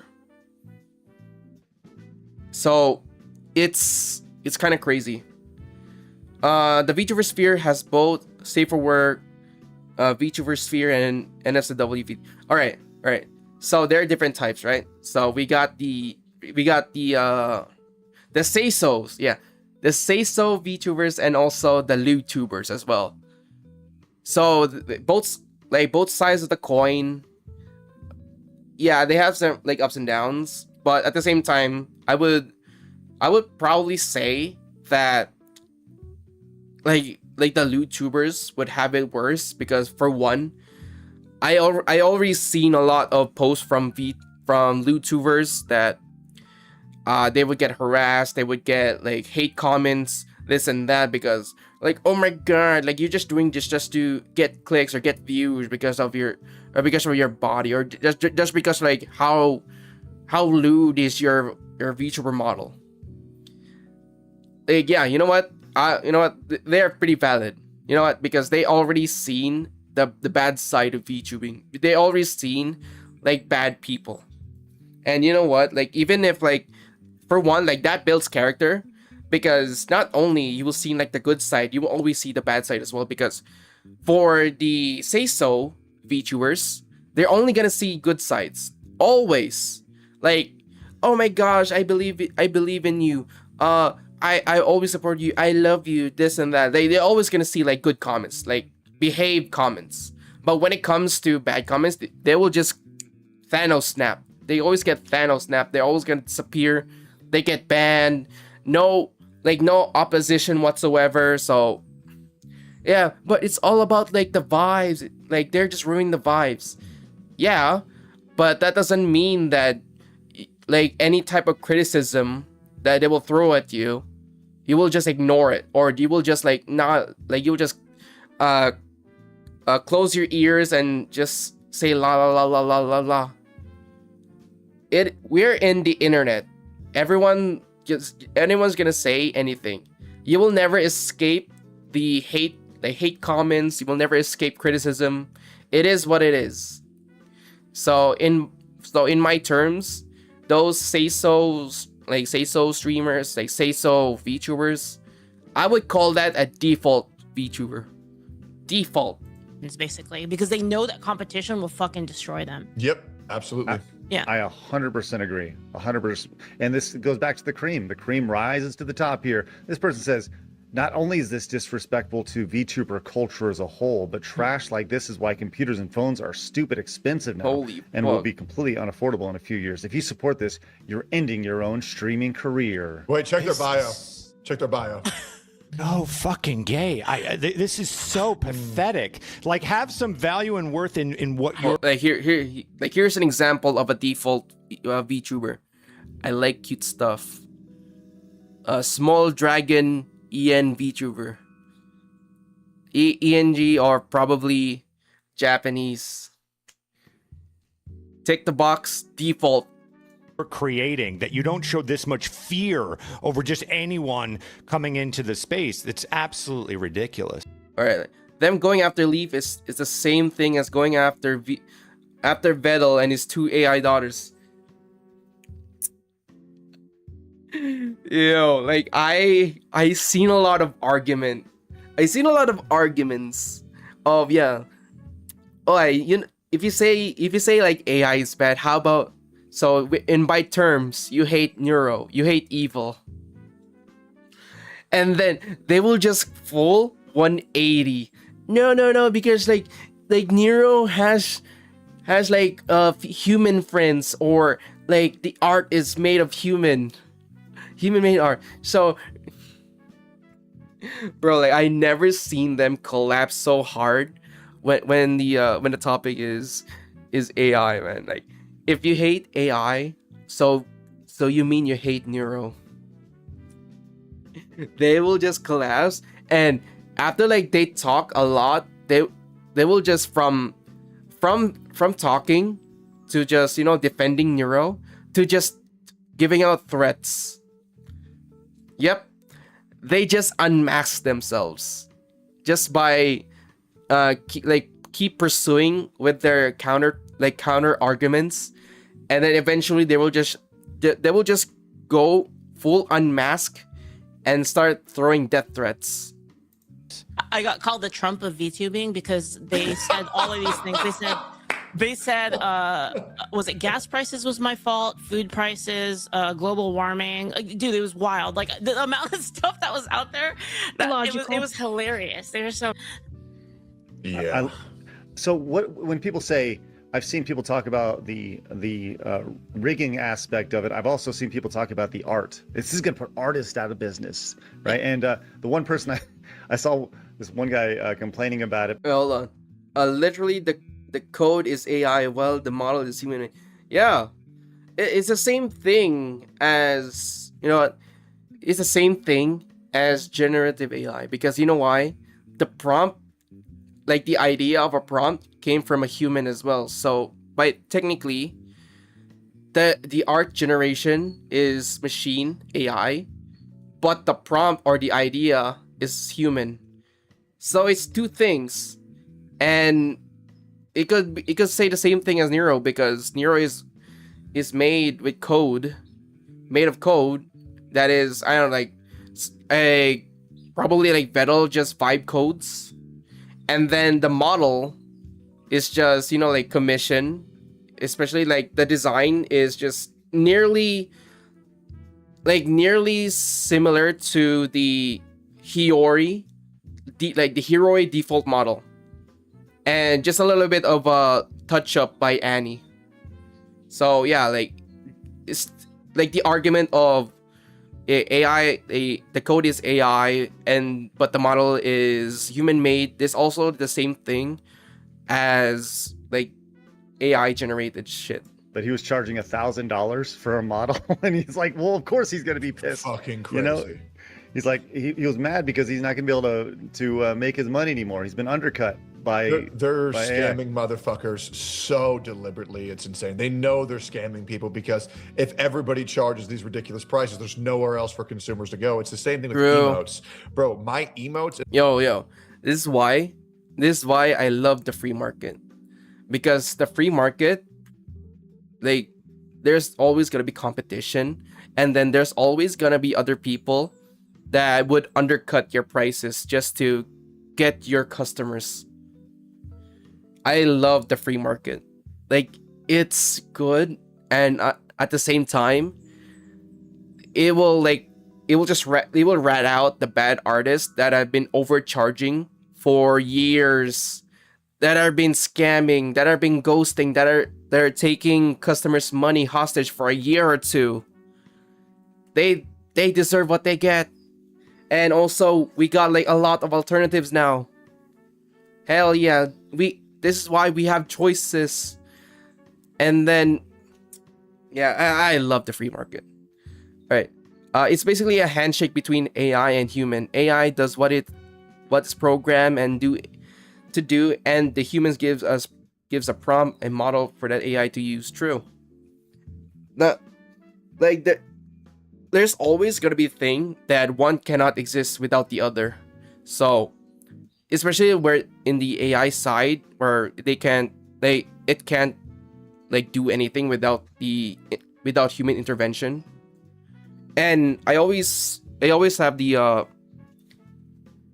I always push for like having human interventions. Everything that AI would create, I always promote like having human interventions if in case of something wrong, you know. So there, like, AI will never exist without humans, ever. In my chat that are a little fucking egg, this fucking big, which, by the way, I've had my community draw them in literally a minute and a half, and I have artists charging me $50 to $200 per emote. I'm good, dog. That shit is ridiculous. If AI can make something that suffices, like an emote or a picture or a model, I'm gonna do that. I'm not gonna think, well, you know, I think I'd just rather spend $20,000 on 100 emotes. I'm good, bro. And, you know, it's like these people who, like, you know, the changing consumer habits in Paris. You know, they're out here scamming people, trying to give people bracelets and then charge them $40 for it, even though they said it was free. It's like, obviously, when you call these other scammers out, they're going to get upset. And people don't want to call out these scammers because that is what they are doing, is fucking scamming people. There is no reality where the barrier to entry should be this high, where someone's going to charge $1,000 for some bootleg piece of shit VTuber model on the internet. It's crazy. And I think making it accessible for more people is a good thing, because obviously, it's not only that too, is like like a lot of the time too, it's not even an issue of money, really. Like, even if you do have money, a lot of the times, like, it's gonna be late by like 3 to 4 to 5, almost 5 times. Like now when I get a project, I have a project started up, I'm like, how long is it gonna take? They're like, a month. I'm like, okay, 6 months. All right, go ahead. Like, it's usually like that for me. Like, I have projects that are like you know, like a year, a whole entire year behind right now. Holy shit. Oh, Leaflet. And once again, I hate to get anecdotal here. I'm in the exact same boat. I bought a VR chat model that I paid $2,000 up front for, that was delayed by a year and a half. Yeah. And then, yo, this is the example of these bad artists, like, withholding your money. Like, let's say if you're gonna commission a good model or a high quality model, whether it's 3D, 2D, if you're being like unlucky to commission from a bad artist, like, they will either ghost you and just like put your money on hold. Like, they will take your money as hostage for a year or more, a year or two. And then after that, they're just gonna message you like, oh, I'm sorry, I have like a lot of things to do. Like, I was busy for this past years. So how about this? I will give you half a refund. Are you kidding me? I didn't get my shit that I commissioned you, and it took you years just to get a communication from you and issue a half refund. Man, this is nuts. They said, yeah, I just can't continue on this project. And then I think they refunded me like $1,500 and kept $500 because, well, you know, they already put in so much effort, even though they didn't deliver a project that they canceled on their own terms. I wish I could fucking throw shade at this bitch, but I forgot their fucking name. Maybe Chad will remind me. It was a fucking artist for the VR chat community. You guys know what I'm talking about. Anyway, sorry. Could you imagine a situation where you go get a burger at Burger King, right, or whatever, McDonald's, and halfway through making that sandwich, they're like, "Yeah, we just don't want to give it to you. We'll refund you. We'll refund you 75% of it because we already put the bun on." Yeah.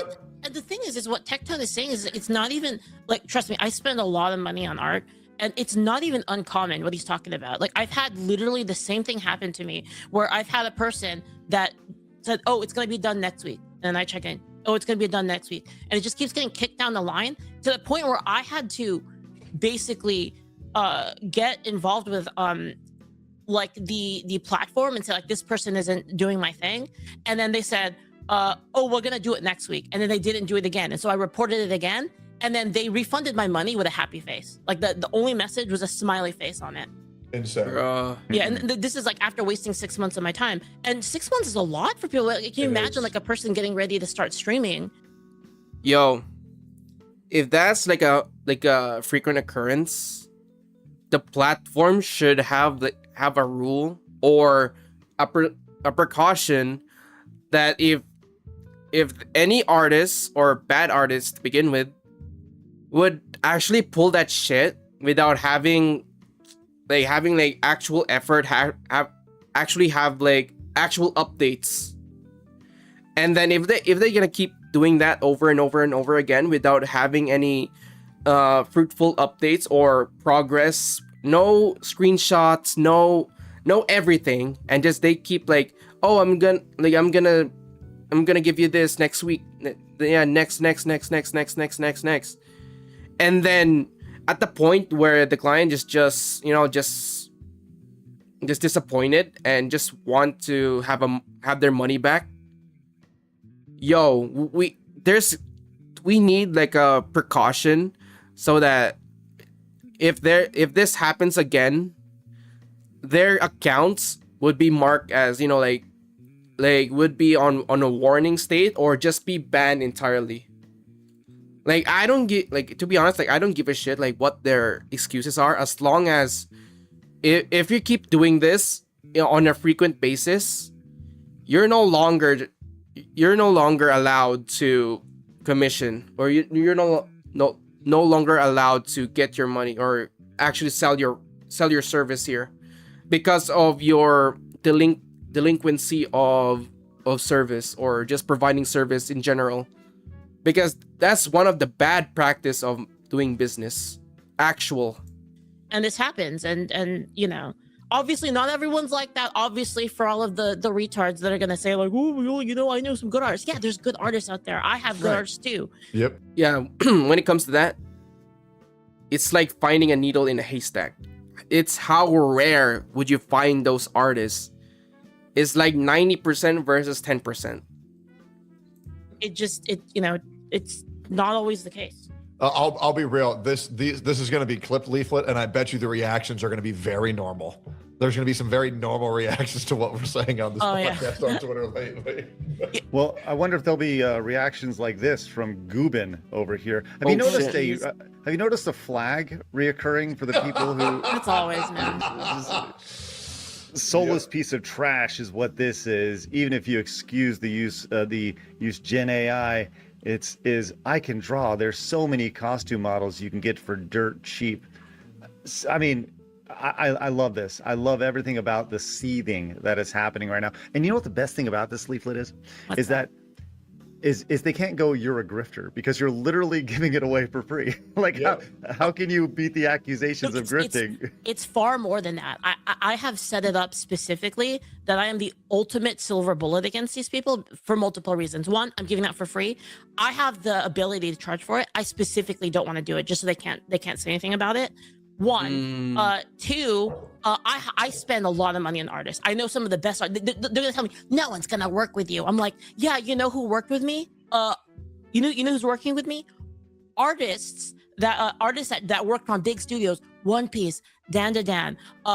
You wanna know who my music people is? The bandmate of Nobuo Uematsu. Yeah, you wanna come at me and tell me that I don't know anybody and nobody's gonna do any art for me? First off, eat my ass. Second, they're gonna say like, well, you know, this is the VTuber community, and like, you know, you're you don't belong in this. Bitch, I have been VTubing before all of you have been on the fucking internet. Okay, I got my first live TV model in 2016. Damn. That's when I got my first custom model, 2016. Damn, So, Grandma, that's crazy. They can't say anything. What are they gonna say? Well, I love that because I can relate so much to that when it comes to like being the silver bullet, right? Because everyone says, like, I've been doing this for so fucking long that, you know, I've done the videos, done the live streams, done the podcast, done merchandise, done live events, made video games. I've been on every single side of this industry. So when people come at me, I'm like, dude, I fucking literally done everything that you don't think I have. Yes. And I love that. And being that your silver bullet is fucking phenomenal. Like, I love it. Come at me, bro. Go ahead. You know, like it's awesome. I've been on all sides of it. Well, this is fucking spectacular. Can I add something real fast? Yes, Sure. yes. So like everyone knows my stance on AI. Not the biggest fan of all time, but I absolutely appreciate the creativity that I've seen in Leaflet and many others that use it. That is outside of the point. What I want to do is talk to the artists out there. Listen, here's the problem, guys. It's here. It's coming. There's no way around it. So here, we have, as artists, we have really two options. We can just keep yelling at people and saying, you can't use that, how dare you, because of whatever moral supremacy you want to have, right? There's that option, and you're going to lose, by the way, because you can't beat free and you can't beat speed, okay? True. So the only other option you got, okay, is you study AI. You get to know it. You know your enemy, for the artist I'm talking about, you know your enemy inside and out so that you can find a different path as an alternative to offer people, that you can say, okay, yes, that AI, that's a tool that they're using. Here's why we're not using, and here's what we're making instead. And that here's the value proposition we have for this that we think is worth your money and your time. Yeah, that's true.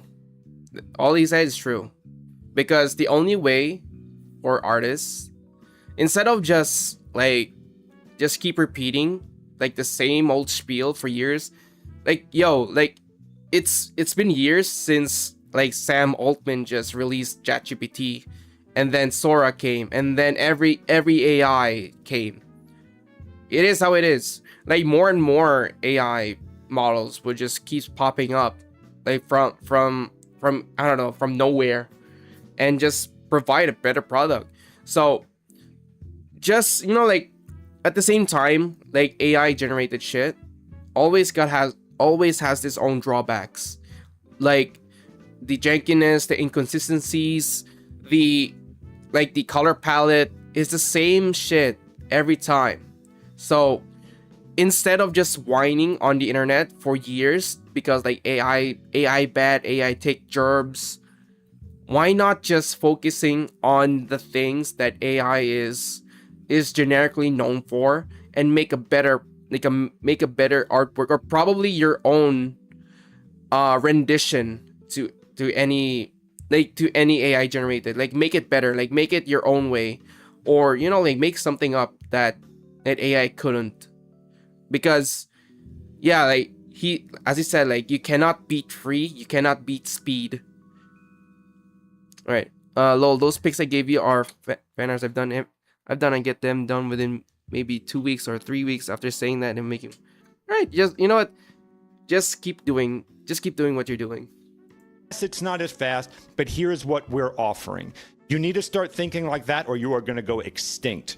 So to these people here who I disagree with how they're yelling at, which is stupid and gay, that's the lamest thing in the world is to, like, if you ever wanted to admit defeat, write exactly what they have been writing. Instead, get stronger, know your enemy, and then figure out a different value proposition. That's the best advice I can give you, and it's certainly something that I'm also looking into as well. We as a company are 100%. I mean, every single aspect of this show is going to be built around AI, as far as, literally from beginning to end, because we have to embrace it. We want to be on the front of this as opposed to be the ones trying to catch up. That's what I love about what Leaflet's doing right here. And those who are going to be playing catch up are the ones who are seething, to your point, Phoenix. And I love that.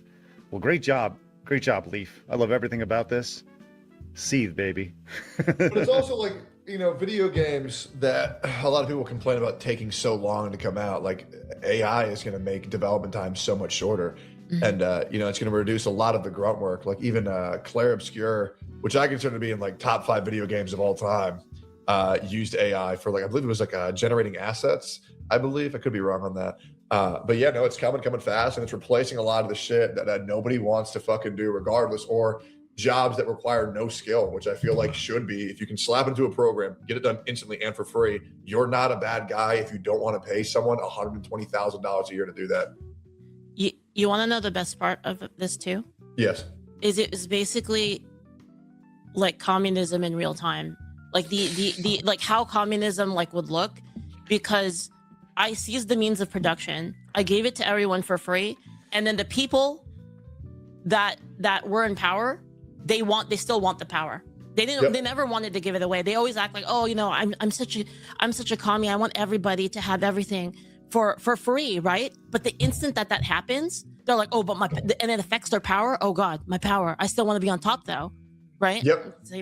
It exposes. See, I wish I was on the other side of this, because I love competition like this. Like if I was on the other side, I'd go like, oh, good, she did that. Oh, I'm going to start thinking harder now. Like I got to figure out a way how to beat you at what you just did. I would certainly never be angry at you. I think what you're doing is phenomenal. Cheers to you. I think there is nothing, this is obvious, there's nothing wrong in what you did, and it's amazing that you're giving something to people that otherwise may not have had that opportunity. Look, especially in this economy, a lot of people don't have the means to do that, and if they can have a way of entering into the space and maybe making a little bit of money that way, and hey, maybe at that point, maybe they do hire an artist to do it. I don't know. Yeah, there you go. The fact that you gave the tool there, how anyone can get angry at someone for giving a tool that's an option is so lame and gay. True. It's so bad. I can't believe they want to send a poor Native American into the mines. Unreal. And that so fucked up. So fucked up. Have we all heard Leaflet's song about abortion? Oh yes, it's spectacular. We've all heard. Yes. Okay. Mm-hmm. Yeah. Because that song changed my life. It did, honestly, immediately. When I have a kid in the next year and a half, 2 years or so, it's because of that fucking song, bro. Heck yeah. I'm gonna make what's his name? Shinzo Abe? Yeah, Shinzo Abe, yeah. I'm gonna make him proud, man. That's awesome. That's awesome, man. Hit that subscribe button right here and watch another video right here. Yo, that was crazy. Yeah, but you know what, like that's like a good talk, or like their perspectives of things. You know what, I like everything that is said is just, this factual. You can't beat free, you can't beat speed. Either you're just gonna keep winding and stay behind, or you're just gonna adapt and make something good out of it instead of just winding constantly. Yeah. Okay. Oh my god. Oh. All right, great clip. Right, let's move on to the next. Oh shit. So hold on, what's this? Oh yeah. Wait, isn't like Off-Guy is today? Yeah, like Off-Guy is today, huh? Man, like I heard a lot of bad stuff from Off-Guy. Yo, like don't get me wrong. Like what they're trying to to collaborate is nuts. Alright, you know what? Let's just watch it. It's basically I'm tired of this grandpa. Well, then that's too damn bad. You keep working. True. Like they always gonna say like, oh shit, like back in my day I was working 5 jobs and I was trying to, like survive. And I pick up by your bootstraps and start working, you lazy bum. Not the future is now, old man. We got technology on our side, so we can do what the fuck we want. So yeah, so basically either you adapt or get left behind, and good luck catching up, because everyone is adapting while you're not. So either pick a side, or pick whether if you wanna thrive in today's world, or you're just gonna get left behind and be a brokey forever. All right, let's so watch it. The VTuber convention Offguy will be starting tomorrow, and well, some people are not so happy about it, and we want to go through this in this video just to kind of cover all of the drama / situations going on with Offguy, as this was something that actually took place a couple of months ago, but people are starting to kind of get back onto it now that the event is about to start up and there's been no kind of response, right? And it's been a very, very interesting one, because yeah, as I said, starting tomorrow in San Jose, but there's been a lot of comments surrounding this one post here, where obviously they said that they would be doing... Oh my god, this is the big drama right here. The sponsor. Yo, we have a problem here. So yeah, for those who don't know what happened here, is basically Fansly is sponsoring Offguy, and then again though, like they have their own section in the convention that they, they will always say like, oh yeah, like we're gonna make this barred off, we're just gonna make it like 18 plus, like no children would would see beyond the curtains. Having like Fansly in the convention where young teenagers, kids are roaming around in that convention, are you freaking kidding me? So basically you have like 18 plus on a convention where kids are roaming around. Doing a Fansly booth. Holy which fuck. Obviously, me personally, I think that's okay. I think that, if you want to do a Fansly booth, that's fine. But the problem that people had with it was mainly the fact where you could find them, which obviously they put is in the exhibitor hall, which obviously, it's not necessarily covered or anything, because usually with Fansly booths and things like this, they put them into like a separate area or into like a different room that, obviously kids can't stumble upon and everything like that. And obviously this is in the exhibitor hall though, which obviously can be seen by everyone. So people were concerned about obviously kids and stuff like that, coming across this booth and being exposed to it, when obviously they shouldn't be, right? I mean, it's pretty obvious, right?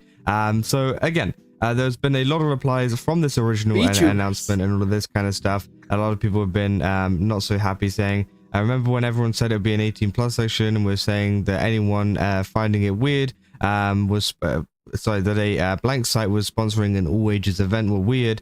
Here's the Fansly at the exhibitor halls. I'm pro sex work, but there's a time and place, and obviously they put this here, which is obviously the map of it. So a lot of people did.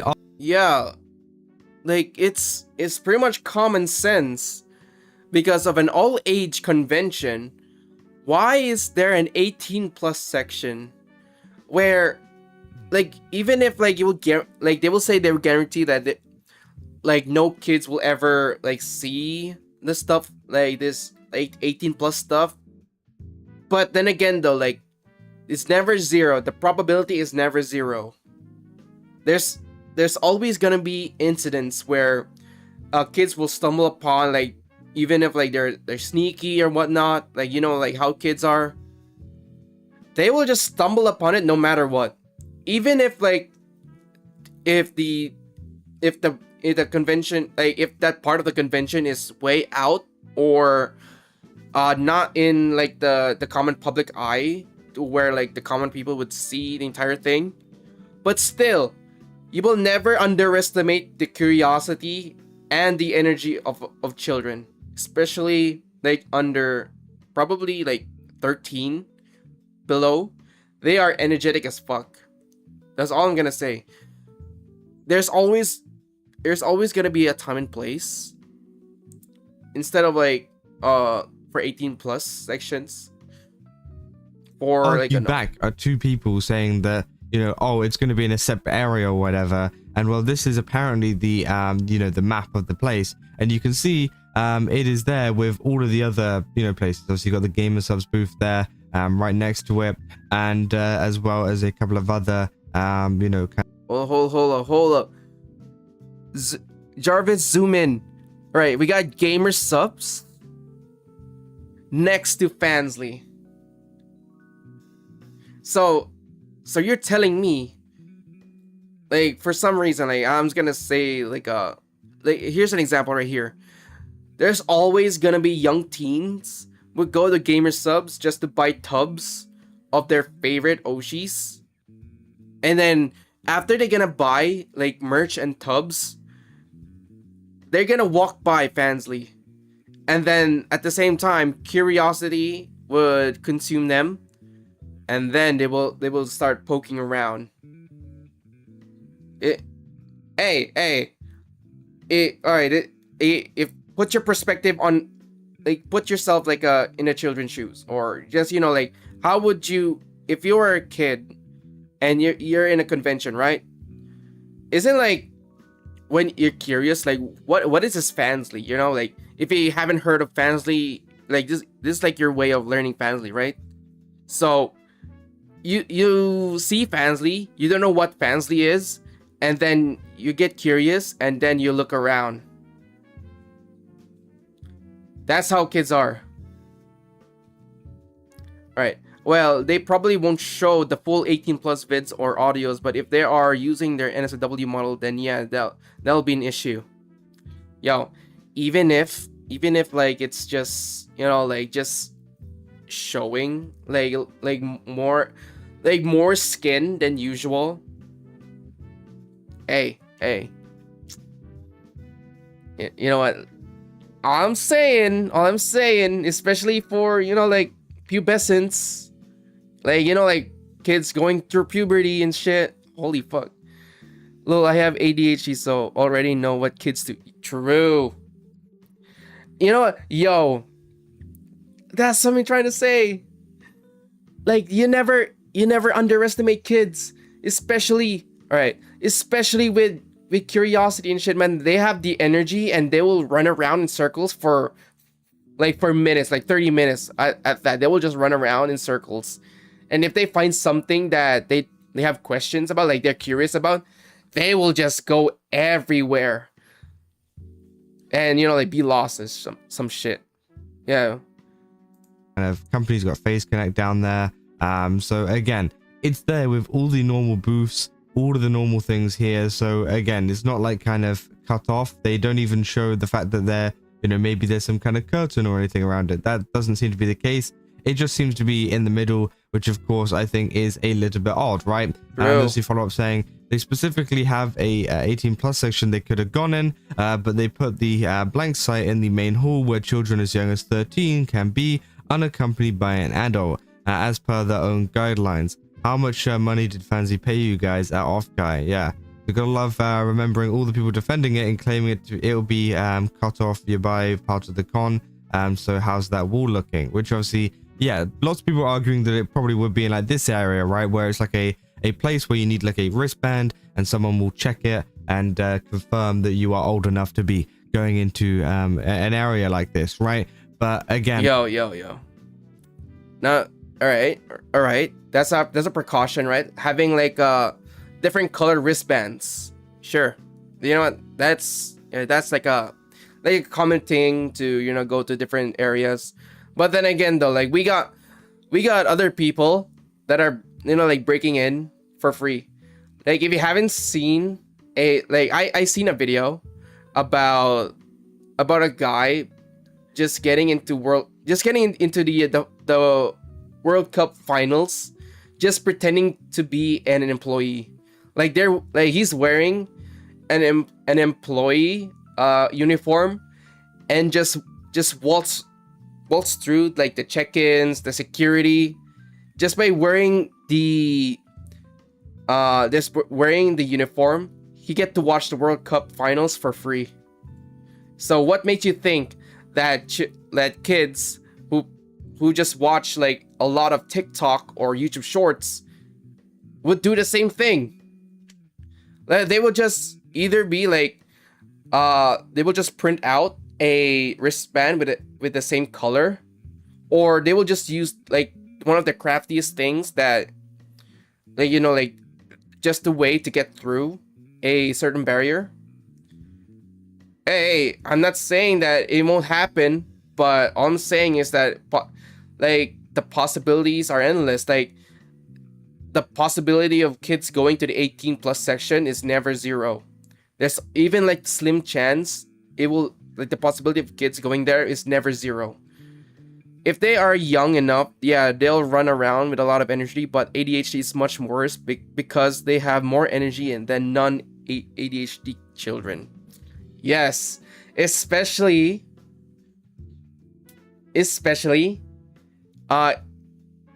when they have a lock on. When they have the lock on of things and topics that they don't understand. Because if they want curiosity, they will just lock on and they won't let go until they know about it, like from top to bottom. That doesn't seem to be the case. It just seems to be slap bang in the middle with a bunch of other kind of places as well, which I think is pretty interesting, right? And there's been even more comments on this too, saying at Off-Guy, the fancy panel is still in the main exhibition hall.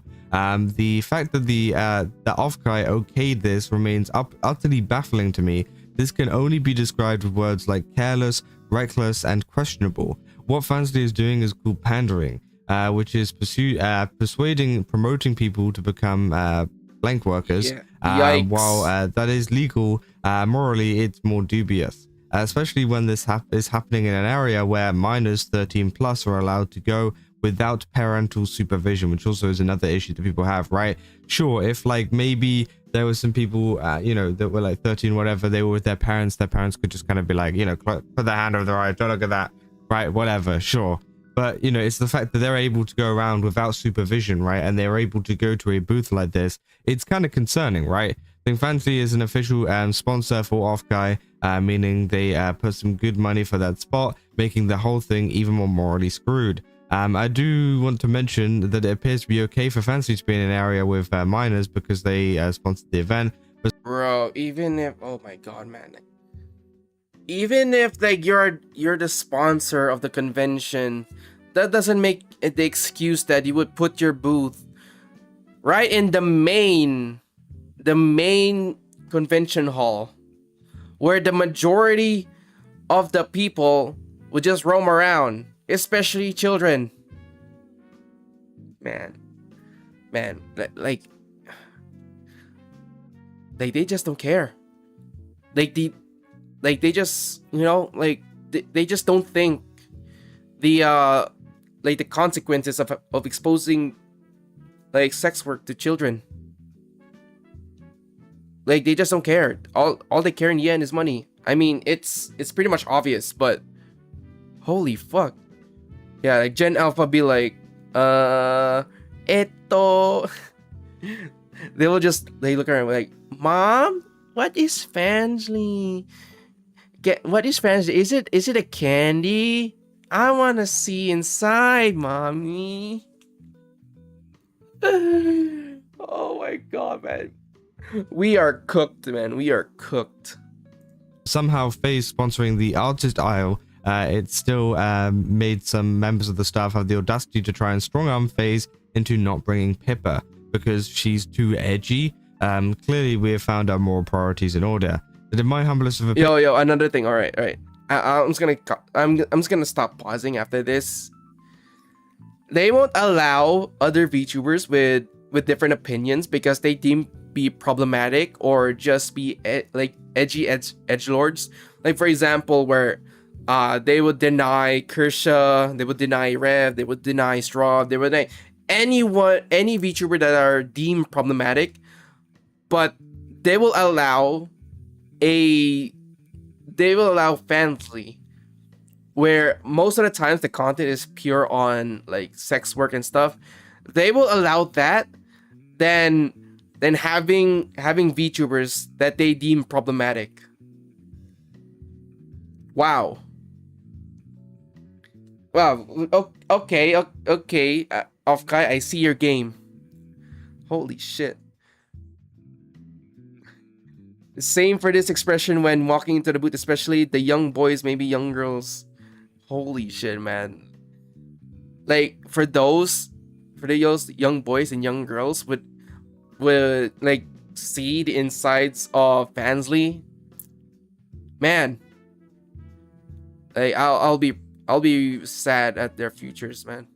Opinions. The fact that Fansly is allowed to promote its mostly NSFW platform in an area that allows minors in, while the 18+ area is a thing, it's nothing short of disgraceful. Fundamentally, money is money. Fansly can sponsor Offcar if they want. Fundamentally, I believe in capitalism. Fansly should also be able to promote itself and its products. Fundamentally, I don't care if there's a bunch of blanks at Offkai. I work with NSFW VTubers all the time. And yeah, that's 100% the case, right? It's not like necessarily we hate the website and, hate the people that work on the website or whatever. No, obviously even they mentioned that they work with a lot of people that use the site, right? Yeah. It's just more so, maybe this could have been put in a better area and, they literally have a dedicated area for it. Why isn't it in there, right? That's essentially what people are asking. They're not saying we hate the site or we hate the people that use the site or anything like that. No, they're saying, why is this, clearly 18+ area in a place where kids can access, right? Apparently as well, people have been saying Mutual has been on it for a bit. One of the phone numbers connected to Offkai has a voicemail with the message just saying no.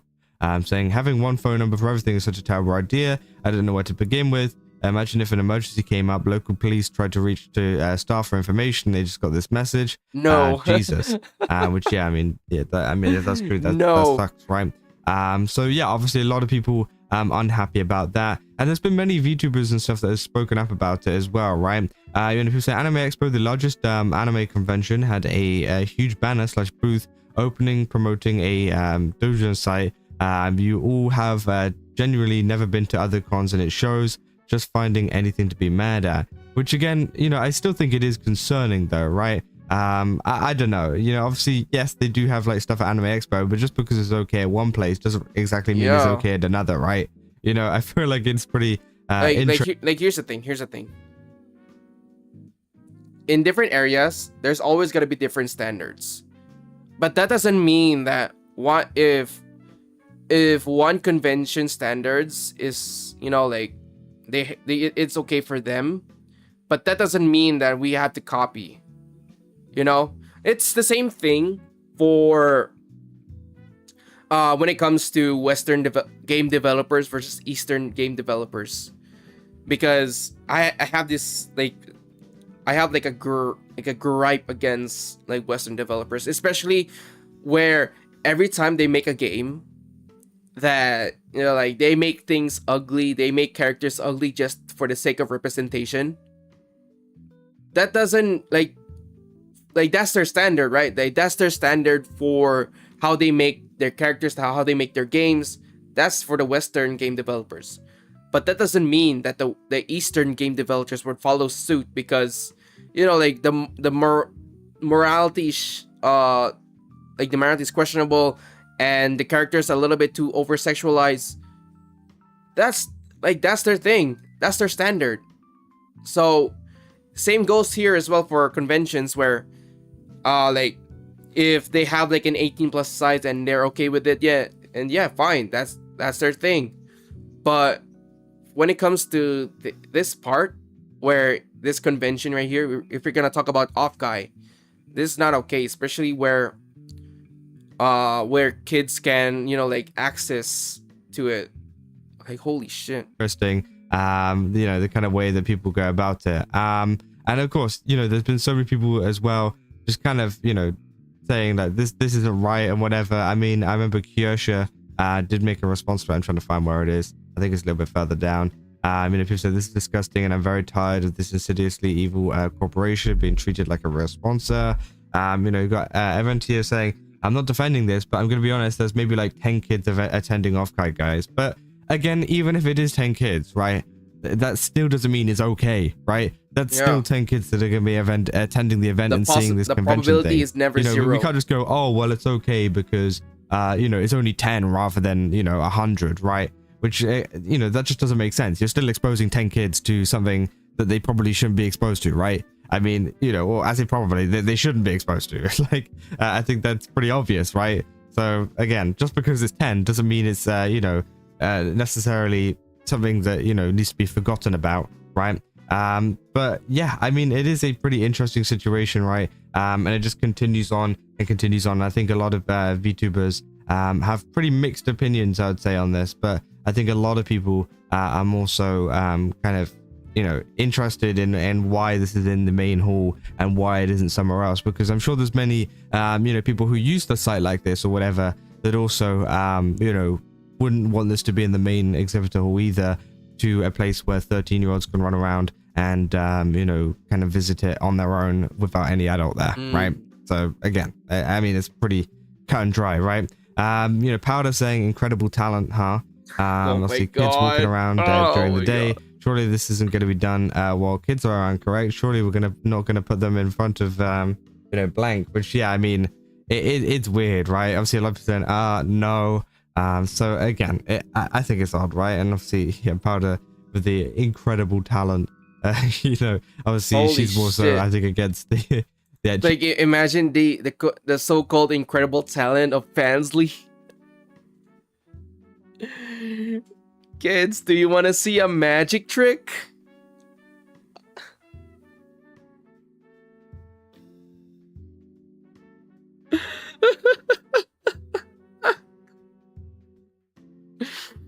You want to see a magic trick where I make this cucumber disappear? All right, I'm done. I'm just gonna shut up. Talent of Fansly and whatever, but again, Holy the thing that I'm fuck. worried about is this. Obviously, the actual kind of, what do you call it, like the hall, the exhibitor hall, and where Fansly is, kind of presented and whatever in comparison with a lot of the other places. Again, we know there is a separate place for these booths to be able to go, but for some reason they decided not to put it there. So it's interesting, right? But yeah, I mean, that's essentially all there is for this situation. I just kind of want to give you guys an update because, again, Offkite is happening tomorrow. Of course, we'll have to see if there's any problems with this. Maybe someone's gonna get a video of some kid like going up to the booth or something like that. Holy fuck. If that happens, that's gonna be absolutely horrible, and it's gonna prove all of people's points about why it's such a bad idea to do it. But yeah, we'll have to see, right? Yeah, spoiler off this video. If you guys did enjoy it, don't forget to leave a like and subscribe. I Also, like go to this. GameStop, use my code Kazza, get 10% off. Again, they got a ton of really cool stuff over there. Definitely recommend checking it out. And yeah, I'll see you guys in the next one. That's all. See ya. Yeah, holy shit, man. Oh my gosh, like I like, even like off Kai's today, I pray to God that there's no incidents, especially when it comes to Fansly. Whatever happened on off Kai, I pray to God, man, like if they never budge, or they will never never put like extra precautions, or just entirely just move the booth beyond, like pretty much like at the back. You know what? Make that, or probably make it like hidden. Do that, and then yeah, instead of like having it on the main convention hall where a lot of people, especially kids, would roam around. Like, can you not? Holy frick, man. Hopefully no incident will ever happen. All right, let's move on to the next video.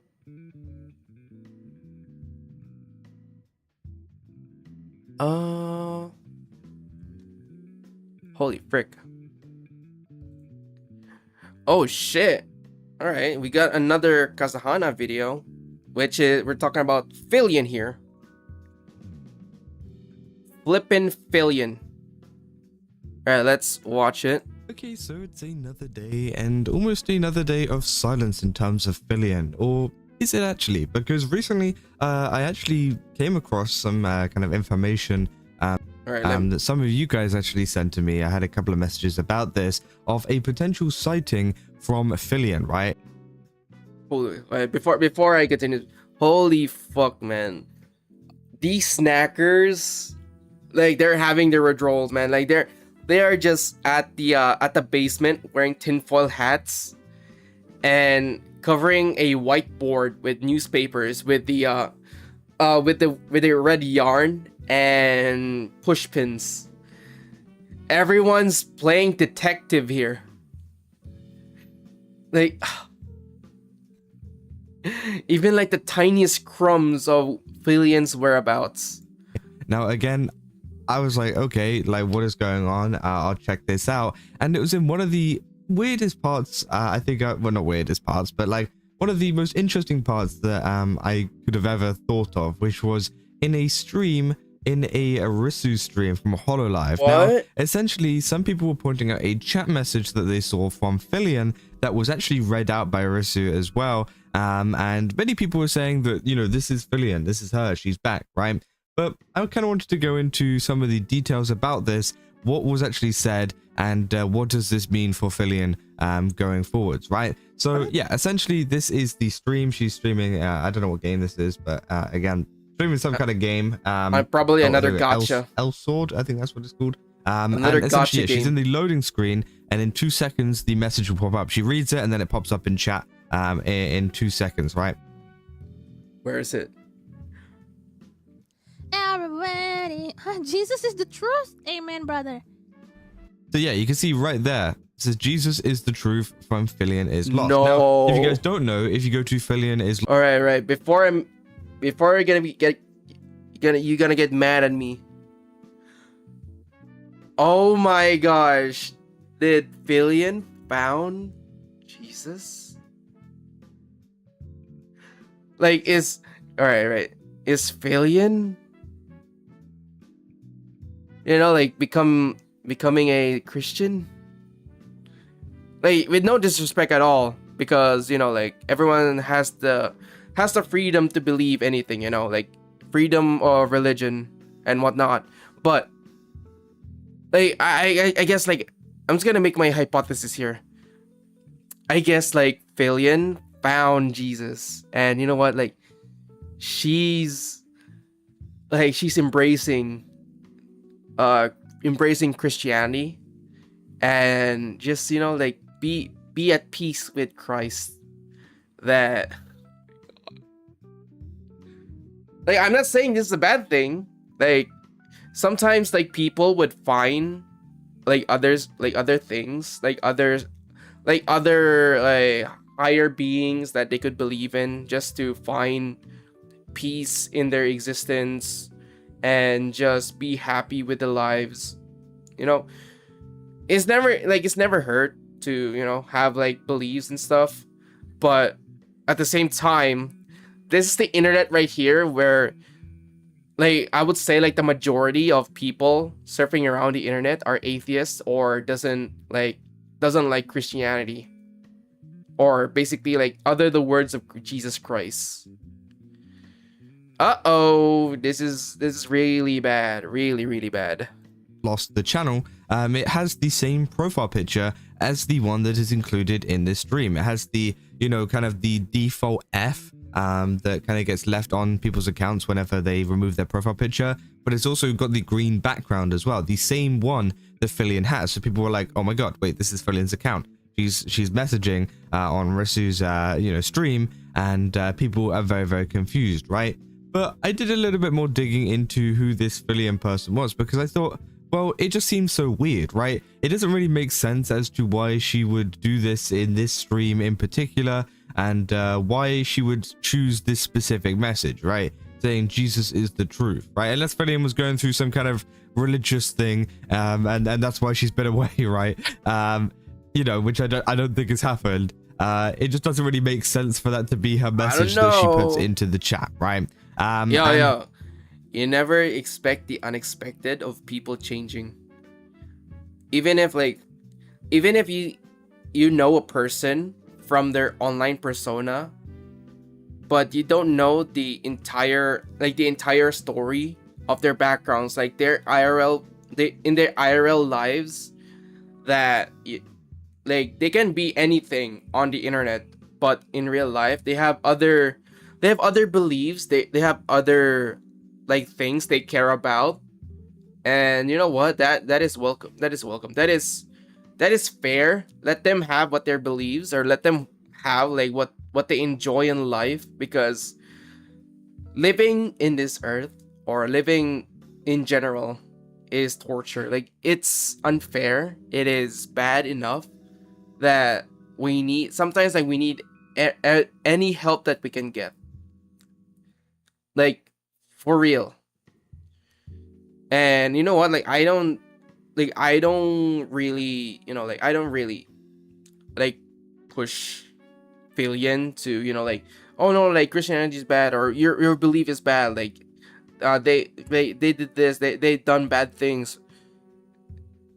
It is up to Philian whether, like, if she wants to, if she wants to believe or not. That's her life, that's her perspective of things. Well, I think that might not be the case, because I did a little screenshot of this message, as you can see here, of the actual account, and it seems like a lot of you guys who obviously said this were fooled by the actual name, and this happens quite a lot, and I can talk about it a little bit more in a second about what's been going on with a lot of VTubers that have been on hiatus. You can see here it says Philian is lost, and you can see that is very clearly an L. Now, it is kind of confusing because, of course, whenever you see it from this kind of angle, it does look like a capital Y, right? And it's the exact same way that Philian is kind of, spelt in her actual username. She has a lowercase f for the start of Philian, and then she has uppercase I, uppercase L for is lost, right?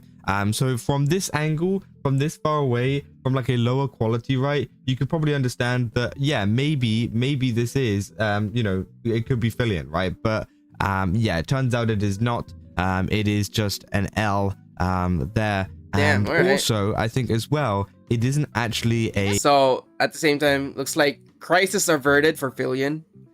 But then again, though, like, yeah, as I said before, even if it's Philian or not, everyone have their beliefs.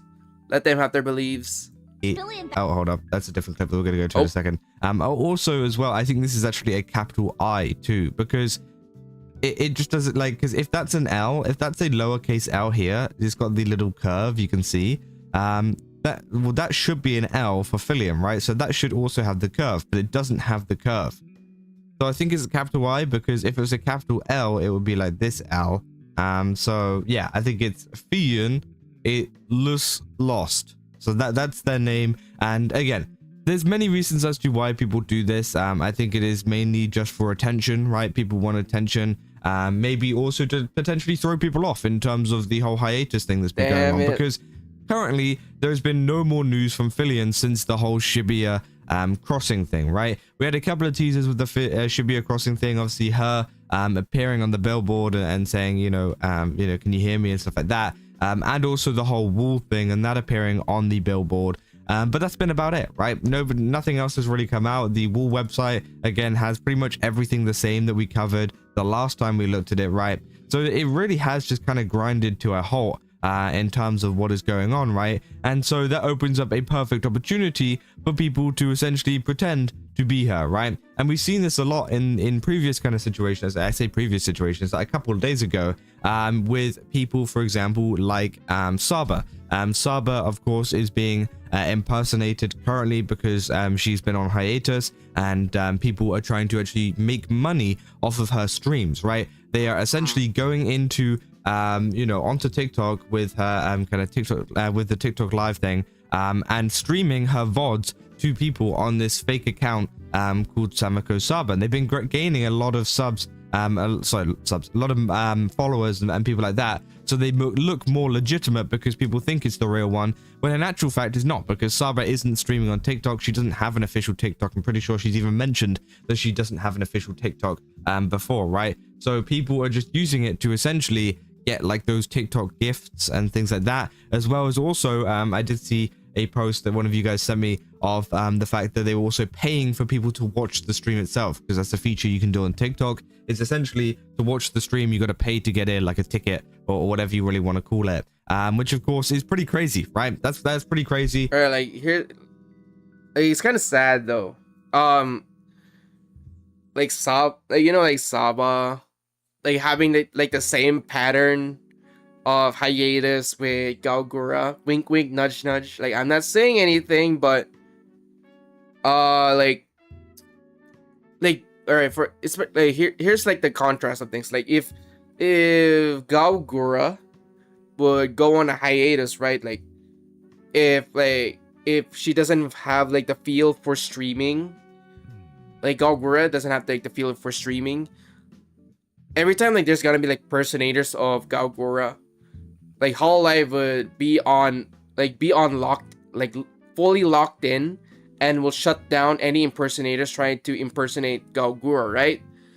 But if we're gonna talk about Sameko Saba, that has the same pattern of just going on a hiatus, there's no protection. There's no like corporal protection of any impersonators or any other people who would do like ulterior motives to Saba's name. Like, they will just go all in and just, like, milk in with the Saba community. Like, they will just milk the money out of Saba's community. It is what it is. That's how bad people are, like, bad people that are unfortunately hustlers. And again, that is one of the motivations behind why someone would make a fake account. Now, again, I don't know what the motivations behind this person is. I don't know if it's just to pretend to be her or whatever and just like have a fun time, maybe to get attention, maybe to, as I said, maybe throw people off in terms of finding clues on what's going on with Fillion. But again, we can clearly tell that this is not her official account. This is not her, but some people did pick up on it and wonder, is this actually to do with her? Well, unfortunately, it is not. That it means that there is still no new kind of update on Fillion so far. And yeah, people were very, very confused, right? And we also did cover a similar account as well, also pretending to be Fillion. So we know that this is something that is going on. More people are doing this. There was also a TikTok account saying like essentially she had a new one and that she was trying to get verified and stuff like that, which had a lot of views, had like 14,000 views or something. Which many people were actually tagging me in my comment section on TikTok saying, no, she's back, she's right here, and sending me the @ of the person, right? And then you go to the account and it's very clearly not her, right? So again, just be careful whenever it comes to looking at these accounts or whatever, because again, a lot of them can be fake, a lot of them can be not real, and it's a pretty harmless, it's a harmless message from this account. They're just saying Jesus is the truth. So it's nothing like actually, trying to like impersonate her or anything. At least from what I've seen, maybe they've sent other chat messages. I don't know. But again, it's not exactly very, damaging or anything towards Fillion. But of course, there is always a chance for this to get worse, right? There's always a chance for people to create similar accounts like this or whatever, or use her name and say some pretty horrible stuff or whatever, and people would actually believe it because it looks so similar to her name. But as we said, we got to the bottom of it. It is definitely not her. It is not her account. So thank God, if you ever see it going around, it is not her, right? Just do a little bit of a screenshot, zoom in on it, and you can see, the kind of details on that. But yeah, that is essentially all there is with this situation. I just kind of wanted to cover this because I thought it was very interesting. A lot of people have been kind of DMing me and tagging me and stuff and saying like, hey, here's a sighting of Fillion. Unfortunately, it is not a sighting of Fillion, but it is pretty interesting to see some people going around and making accounts of her, right? But yeah, that's essentially log off this video. If you guys did enjoy it, don't forget to like and subscribe. Also, go to GameStop, use my code Kaza, get 10% off. Again, they've got a ton of really cool stuff over there. Definitely recommend checking it out. And yeah, see you guys in the next one. That's all. See ya. Yeah, it's kind of sad. Like, we got impersonators now that would do that will farm or try to that will impersonate a hiatus VTuber just to get money. instead of like focusing on their brand, they will just impersonate. Yikes. Man. It's kind of sad, but it is what it is. Alright, let's move on. Oh, Chibi. Speaking of Do I Chibi. do subathons? No. I don't like... I know this is gonna sound really messed up, but I don't like subathons because I did one. It was like a streamathon for 7 days, and it felt really weird that you got... Like, it felt dirty to me. I don't like mass donations. Right. Okay, man. Like, subathons, man. Alright. For one thing I know, that, you know, like, how Ludwig invented subathons. Like, he's the first one that made subathons. Like, he probably, like, went on stream for, like, a month or two. Like, non-stop streaming from start to finish. Like, every time, like, he goes to sleep, he goes to sleep while on stream, or just take, like, I don't know, take a bath on stream, like everything on stream, right? And then after like the success of his subathon, everyone's doing subathons, even like for small streamers, for like with less followers, they will just pull a subathon like straight away. Like, what? Like, everybody's just at this point, man. Like, subathons leave like a bad taste in my mouth, because for one, I don't really like milking viewers or milking followers their money, because I want things to become like, I want things to be like authentic. Like, if, for example, like if you want to donate, if you want to like sub, you do you. Like, that's your thing, because you like the stream, or you like the content that I make. So it depends on you. But when it comes to subathons, like, you have to donate, you have to you have to gift, you have to sub, because if you don't, the timer reaches 0, and that will be over. Like, I don't want to pressure everyone to sub, donate, whatever, bits, whatever. I don't want that pressure. Even if like I sound like, like, oh my gosh, why you sound like this? Like, you're just doing it just for like, be sympathetic and want your audience to give you more money. No. Like, if they want to donate, then yeah, they donate. Like, that's their thing. But I don't want to like give them pressure of donating or gifting or subbing, because of a countdown timer that if it reaches 0, that's it, the stream ends.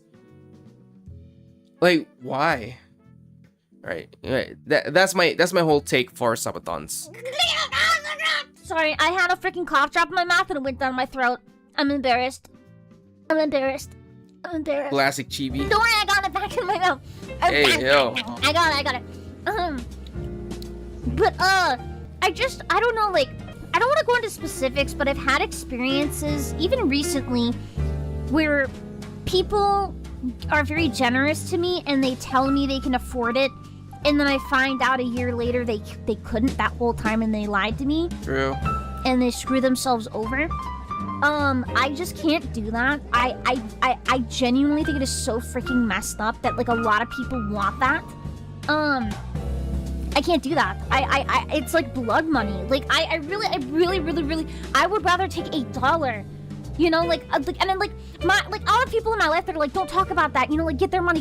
Like, you should want that. And I'm like, no, I don't.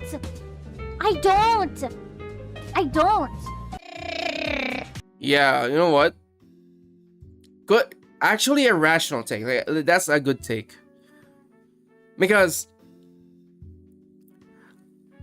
like, yeah, the take is that, like, she doesn't want everybody, or people like wants to donate, like, they think that they have like they are good financially, that they will never like dip low, because I know a lot of people would donate, but at the same time they will take massive loans or put themselves in debt just to please a streamer, especially when it comes to subathons, where, oh no, like the timer is almost reached 0, quick, gift subs or gift, like, donate just to keep the timer going. And then that will lead to another case of, oh my gosh, like my Kami Oshi needs me, so I need to use my credit card and buy a lot of gifted subs just to save the subathon. And look what, and then never like know the consequences of their actions, where like, one, they would leave them on debt, like they're dug themselves so deep in the debt hole that it will sometimes, like, it will be impossible to get out of unless you win the lottery, right? And man, like, yeah, like it's pretty much like blood money. So even if like yeah, like she would prefer like having like $1, $2, or probably like a for me, like, I prefer having like shawarmas, man. Like, if you can donate like a shawarma, I am happy for the rest of the week. Not a million shawarmas, just one. You know, for because one, you fed me, and I am really appreciated that you fed me, and two, even like that is like the act of generosity, not like not like the extreme generosity that in the end you will put yourself in debt. No, I don't want that. I just want like, oh, like, this is all you have, then yeah, keep it for yourself. If you have like other bills to pay your bills first, and if you have like money left over, do what you want with it. I don't care if you're gonna donate to me, then yeah, go ahead. Really appreciate it. It's never warranted. It's just an optional thing. But yeah, holy frick, right? Oh man, I've been ranting nonstop. Ooh. All right. Next video, it's pretty much in the Neroverse territory, so let's watch it. We got Onigiri here. Okay, so it seems like recently there's been a little bit of an accident on stream, and it's all to do with Onigiri, and it seems like a collab is cancelled with Neurosama. Now, if you guys don't know, obviously Vidu put out this announcement earlier, just saying Vidu announced about Onigiri. They put Onigiri there, but wait a second. All right, Jaya needs to postpone stream tomorrow. She cut her finger just now while live, and I'm told no. Hopefully this is not true. Like, Vettel is just pulling our leg here. I am told half her thumb is hanging on to dear life. Bruh. Onigiri needs to postpone the stream. Will tomorrow. The stream will. All right, never mind. There's a context below, but I don't think you can see it. But, whew, bro, like, Vettel. Sometimes, please, man, like, in this certain situations, man, you need to be serious. Tomorrow. Are you freaking serious? So Onigiri needs to postpone stream tomorrow. She cut her finger just now while live, and I'm told half her thumb is hanging on to dear life. Stay tuned for hopefully an additional announcement later today. So yeah, obviously people were pretty worried about that, but I think Vido was exaggerating a little bit, unless the situation has gotten worse since the stream. I don't really know if that's the case or not, but the stream is still up. The actual VOD is still up for this, which we will take a look at in a second. Don't worry, we're not going to show anything graphic or anything. Obviously YouTube would shut that down if that happened, and also if you're squeamish or anything like that. So don't worry, none of that. But she does explain, you know, what's kind of gone on with it. And people are being like, yeah, please, someone tell me if she's okay or OG. And yeah, people is now saying, I saw it live. He's exaggerating. It did look like she had taken a bit of a small flap of skin off with the big knife that she was using. Those sorts of cuts bleed like a son of a blank and super painful. So getting it professionally seen too is a good idea. Yeah, and yeah, essentially, she kind of explains it in this VOD here. It does happen on stream earlier on. And yeah. Yo, you know what? this type of knives is actually goated. You know why? Because for one, like it is easier to chop or slice things because the knife itself is heavy enough to, even if like the knife is dull, you can still have the weight to cut anything, you know, like cut vegetables, cut meat. Like it has this multiple use, and at the same time it is very useful to scoop the chop things like vegetables. You just have to like slide it under and then throw it in the pan. Easy. Like versus the usual knives with the like how it shapes.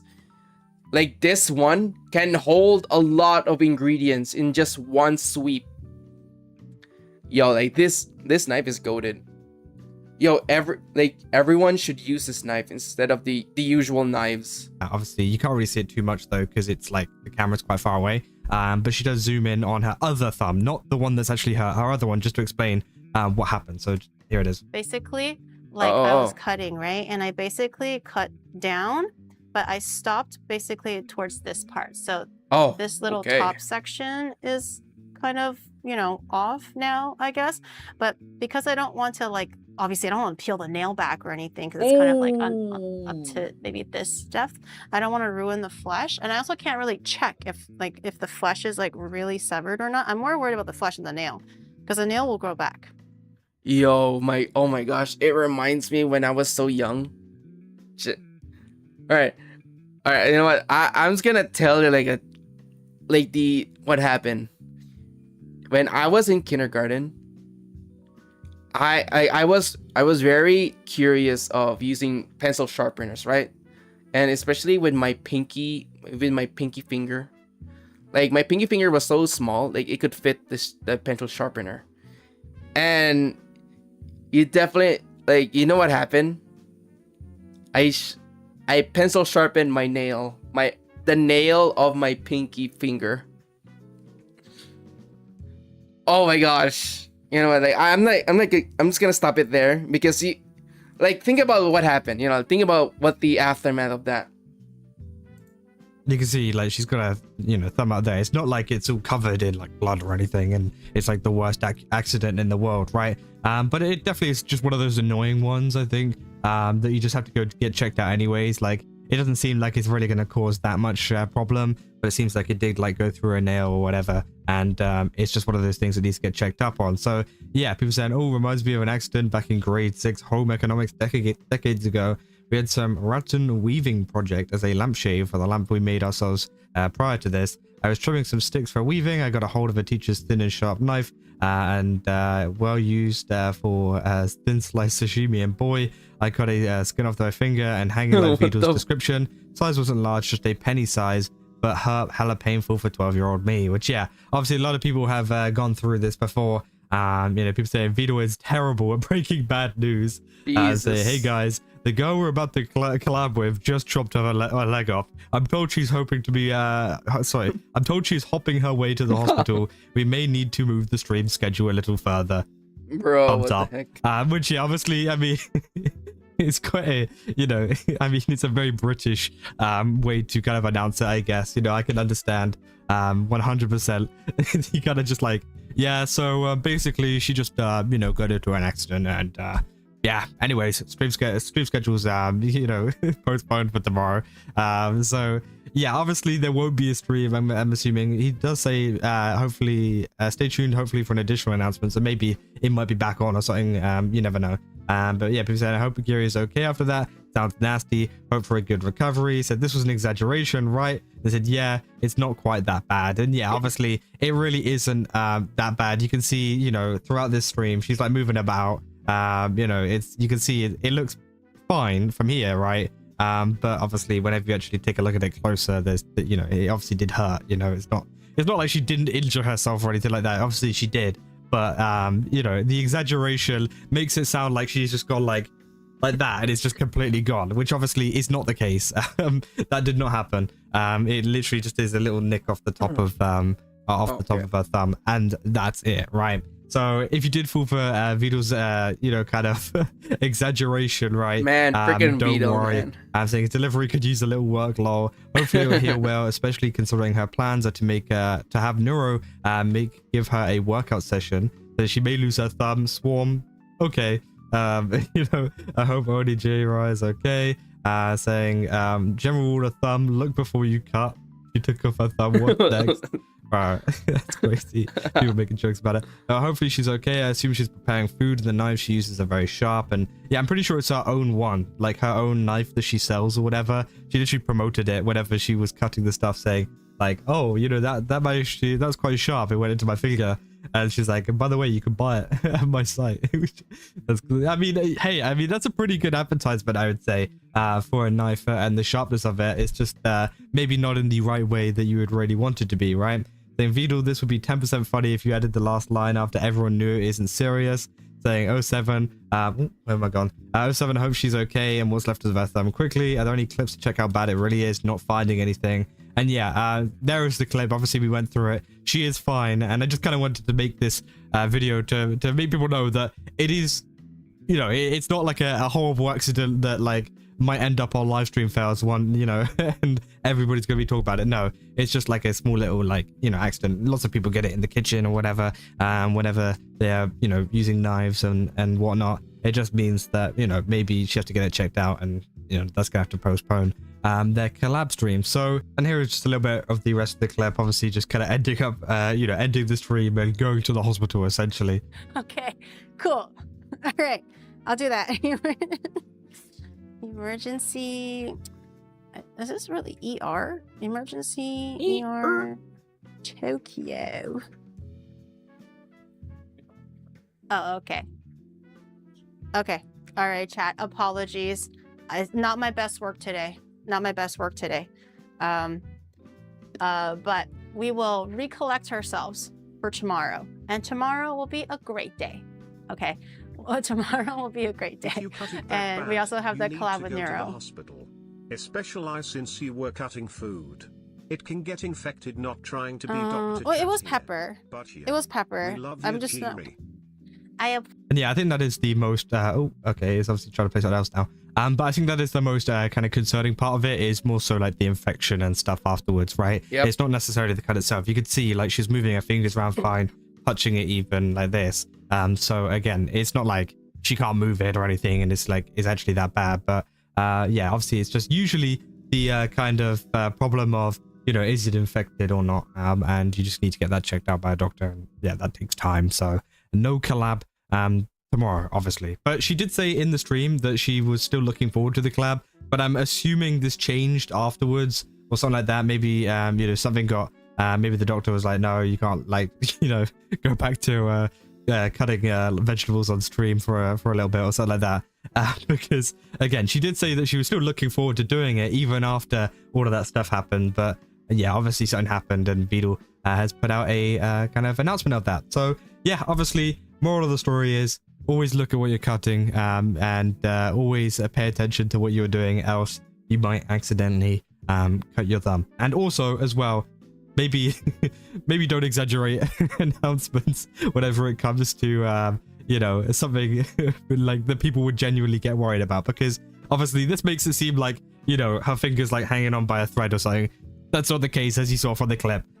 So maybe that's something that Vidal needs to work on, but I know that's like just genuinely his kind of what do you call it, persona anyways, right? But yeah, that's essentially all there is for this video. If you guys did enjoy it, don't forget to leave a like and subscribe. Also good like this video, man. Sometimes Vidal is just be a funny man. Okay, you know what, it's, I don't know, like if you know what, let's just move on with another video. Yeah, I know what, I'm not gonna watch that. All right, let's get it. Another one. Ooh, Lord of the Rings. Welcome. You know what? Let's watch it, chat. Like, it's a, you know what? Let's do a little bit of a refresher, because we already covered like the drama stuff for today. So might as well watch some, you know, like some funny videos. Welcome, friends. Thanks for your arrival. at today's meeting. What if Lord of the Rings was written like Nolan's Odyssey? Oh, okay. So yeah, so if anybody's they already watched the Odyssey by Christopher Nolan, man, I pity you, man. I pity you. Today's subject is that ring-shaped object that we must destroy. Otherwise, it will destroy our third age. Elrond, buddy, hear me out. Screw that destroying it. Gondor needs the power now. Let's use that thing! Go on then, Boromir. Reach for the gold. Don't take... Yo! What the fuck? Gandalf with the blinky. Finger, son. It takes hold. It'll wear your bloodline like a borrowed coat. What Tie your the father's white fuck? city round your throat. Gandalf the White, you promised me that you won't use foul. Speech of rap here. I'm sorry, Elrond, my N-word, but that fool Boromir forced my hand. Sar, we must respect Eru Iluva Sar law of hospitality. Fine. What the fuck? I'm listening to your bright ideas now. Listen, Daddy Boromir. Let's go to Mordor. One does not simply walk into Mordor. Do you think you are some kind of Lord of the Rings or something? Yes! I'm gonna carry the ring! Let's go, Daddy! Don't we have someone who is better for this job than a hobbit? Sauron is gonna mog us. No cap. Shit. This hobbit is the bravest warrior I know. And you are? Who? He is Aragorn, your king. You should show him respect, Sar. We must unite, Fucking hell, man. form a fellowship of the ring, and help the Hobbit reach Mordor. So you have my bow! And you have our swords! What is going on here? Who are those? We are elves from Mirkwood. Don't question them, Boromir. We need to be kind to strangers. They are just a great elves, like me and Legolas. Mr. Frodo, you are No shot. We got Zendaya here. No way. Yep, this is the Odyssey. not going anywhere without me! Ah, yes. Samdaya. Everyone knows there cannot be adventure without you. We are coming too! What? So what are we waiting for? What? Let's destroy the ring!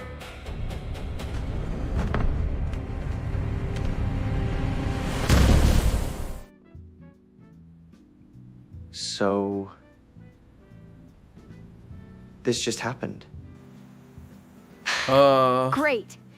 So now we have 3 hours to deconstruct your characters and talk about toxic masculinity. Oh shit, one of my videos, holy fuck. Bro.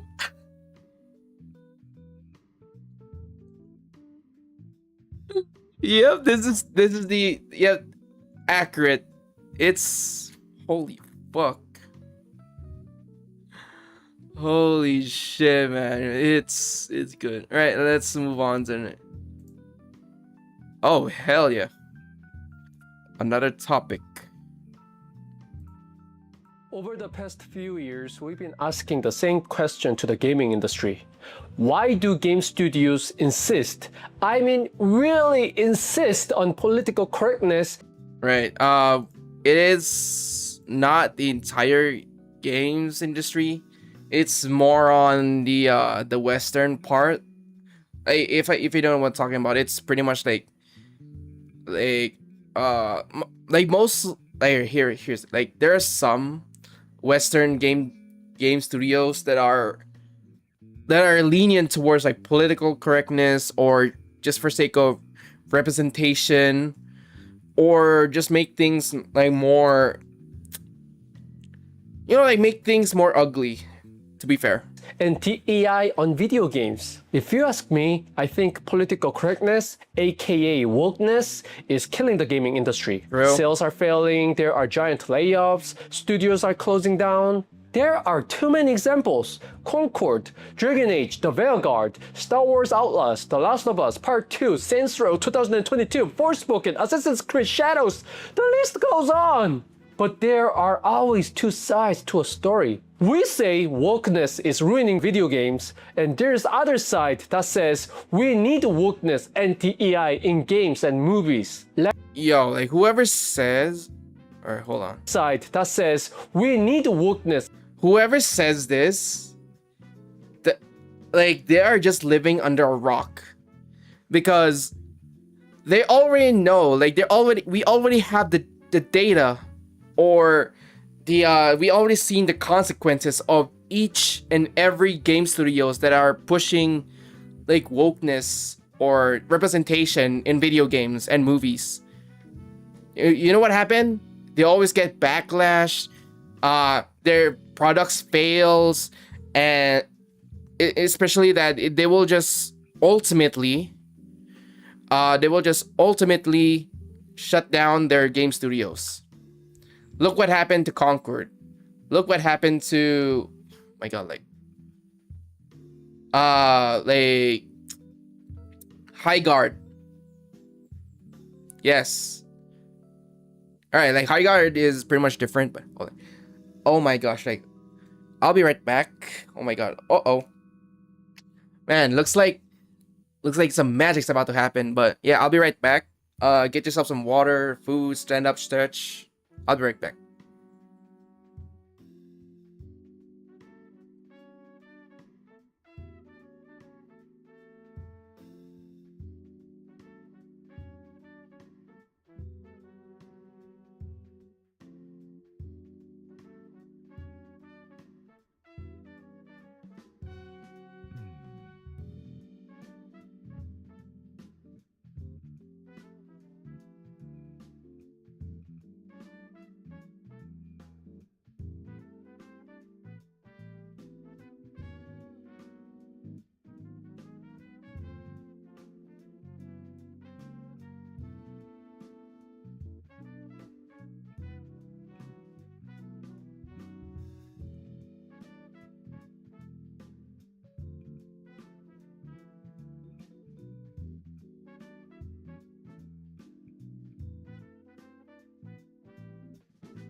Alright, my bad. Alright, let's continue on. And TGI in games and movies. Let's look at the numbers and see which side makes more solid argument. How many copies did this game sell? Which games were successful despite... Yo, like, I'm already gonna know that instead there, here's an example for like Assassin's Creed. Like, for example, Assassin's Creed Shadows. They would just prefer to say that they're just gonna celebrate like how many players play the game than just, you know, like saying how many copies were sold. I still remember that, especially like probably like everyone remembered that they prefer like how many players playing their game versus the how many copies sold. Wokeness. Yikes. And most importantly, does wokeness help sell more games or not? First, let's take a look at The Last of Us Part 2, the biggest game in all of the games I'm going to talk about today. When people ask me what my favorite game is, I still say The Last of Us Part 1, no doubt about it. But then Part 2 ruined it. Naughty Dog absolutely stamped on my love for the series when they created Abby. Let me just ask you this. How did she get so big in the apocalyptic world? I go to the gym 3 times a week and I am nowhere near as big as her. I just don't think Abby Zanetti. So Abby killed Joe in most disrespectful way, and then we had to play as her because Naughty Dog made her one of the protagonist characters. Who creates one of the most beloved characters in the entire gaming industry only to have him killed in the most horrifying, disrespected way and then make players play as the killer? We're talking about a woman, possibly on roid, sleeping with her ex-boyfriend who has a pregnant girlfriend. I'm sorry, but whoever designed this has to be a psychopath because I do not see any empathy with fans here.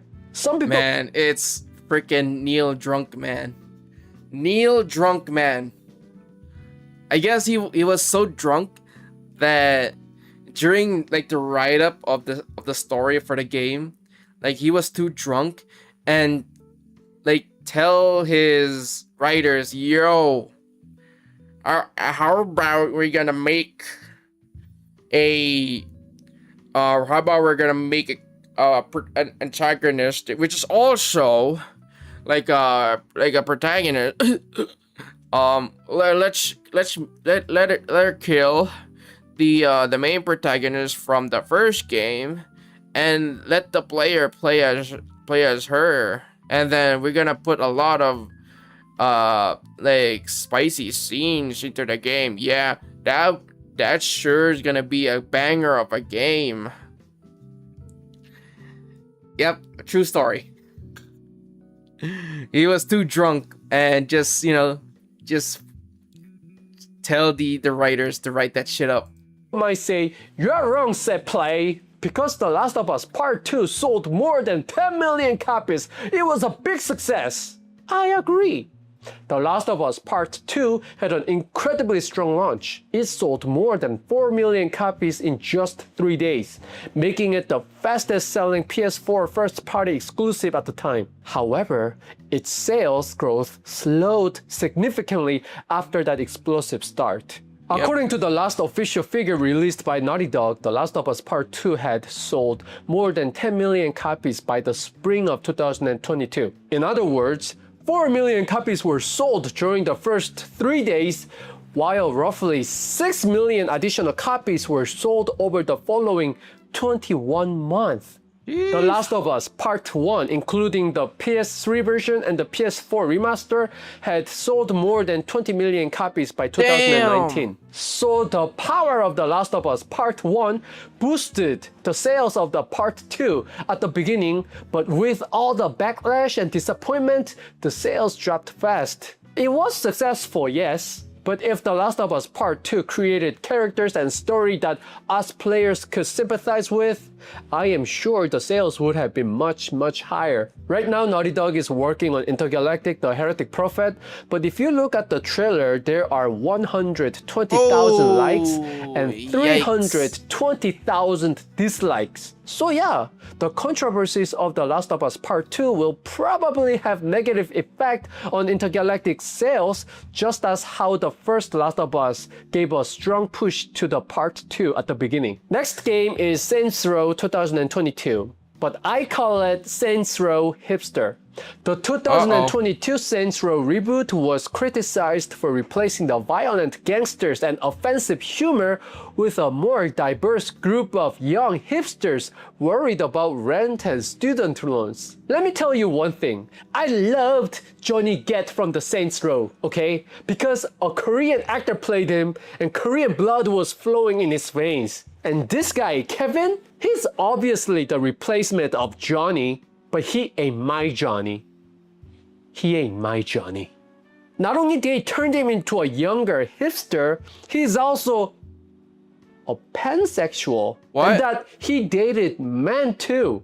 I am not saying there's anything wrong with that in real life, but he's a replacement of one of our favorite characters, Johnny Get. What would Johnny Get say? So make yourself a fucking waffle. We done here. Bro. Like, imagine replacing one of the iconic characters from the series just for, you know, like just for representation.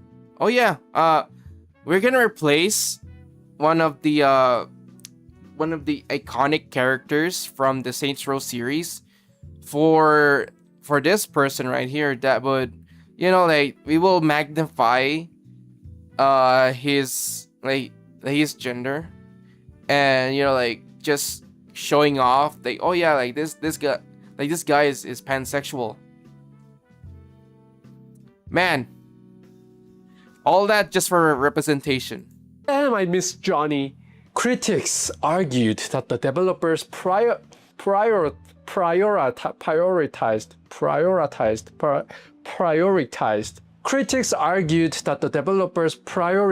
inclusivity and safer humor while removing the crude, rebellious personality that made the original series popular. The gameplay was also poorly received. Although the character customization was praised, many reviewers described the open world as a repetitive and outdated with weak shooting, boring missions, poor writing, and severe technical problems at launch.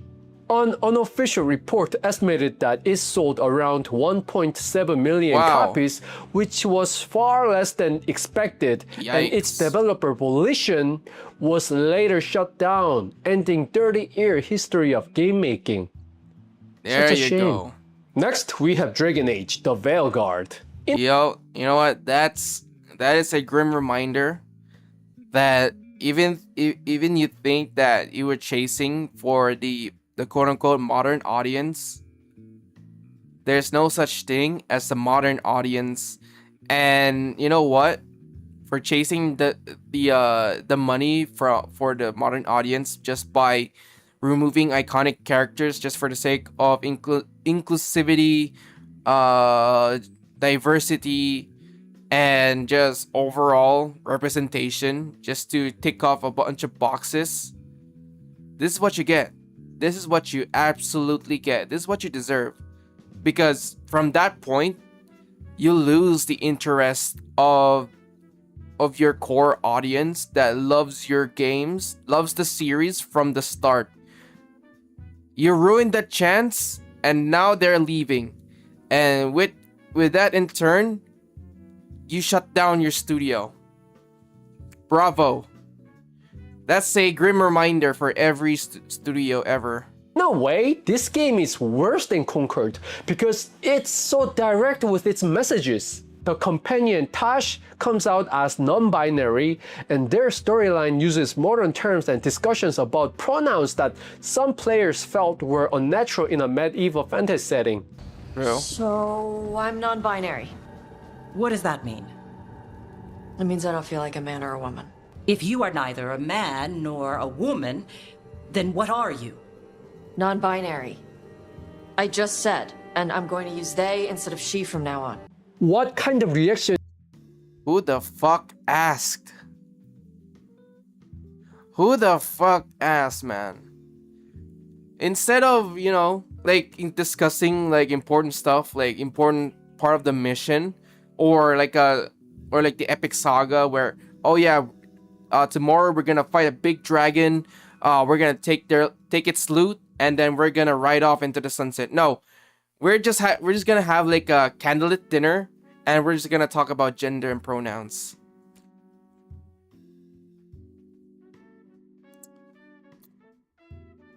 Chasing the modern audience, representation, inclusivity.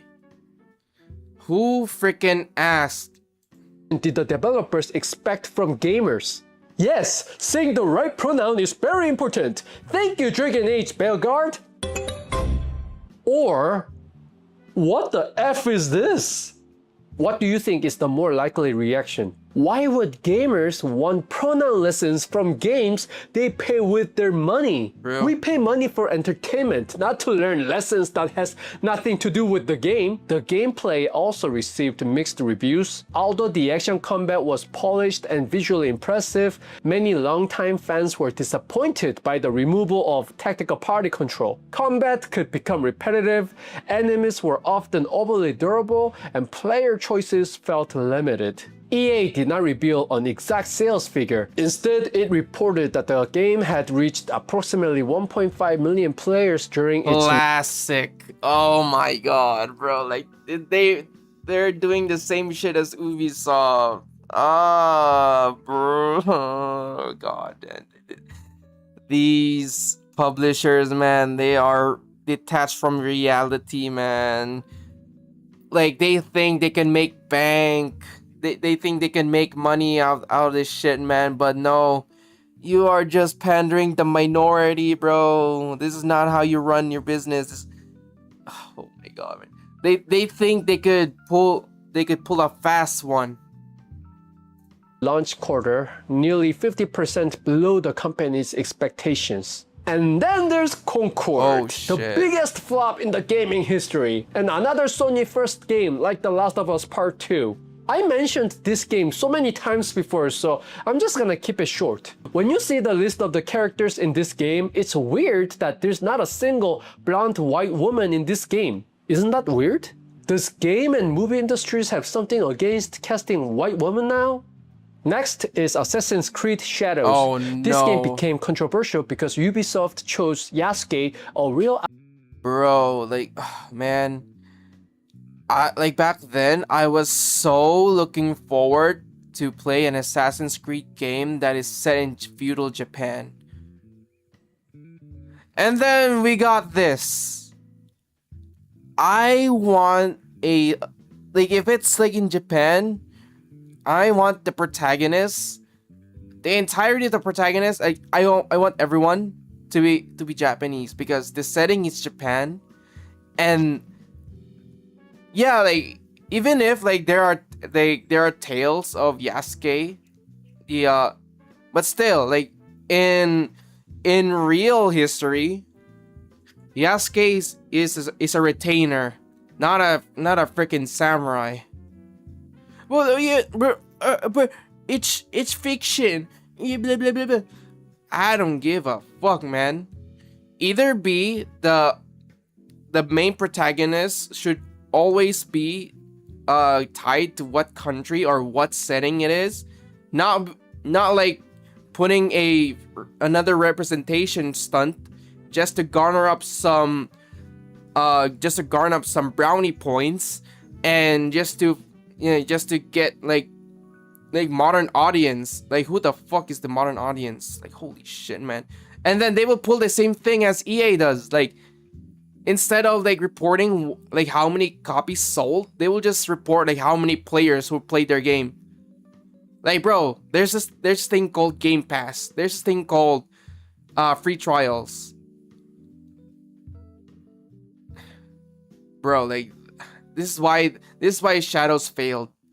And they're just on with their high premium copium that they keep regurgitating that, oh, like this game is successful. Look how many players playing this. It's not, for game companies, it's not about how many players playing. It's about how many copies sold for a product. Because if the amount of copies sold is underperforming, look what happens.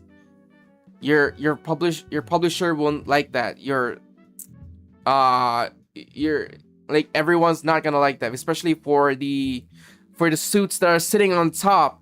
Like, yo, why your sales so low? Like, is it the game? If it's a game, we're not gonna work with you. We're gonna shut down your studio, and then we're gonna move on. That are actually profiting instead of this lame ass game. But well, I'm so glad that the creators of Fallout Las Vegas have the rights to Fallout. Holy shit, man. If it's up to the publishers, man, like, they will just ruin the game. They will just ruin the series just for the sake of DEI. African retainer of Oda Nobunaga as one of the 2 playable characters. Critics argue that the series had traditionally used fictional protagonists who naturally represented the setting, while real historical figures appeared as supporting characters. Because of this, many saw the decision to use Yasuke instead of fictional Japanese male protagonist as a DEI-driven choice. Okay, I'm a Korean, and honestly, even I was quite offended when Ubisoft picked an African man to represent the feudal Japanese era. True. Because I'm a fellow Asian person. Picking a foreigner to represent your entire culture doesn't feel right, you know? It really is. You know what? I'm kind of happy that, like, without Assassin's Creed Shadows existing, we don't have we don't have this gem right here.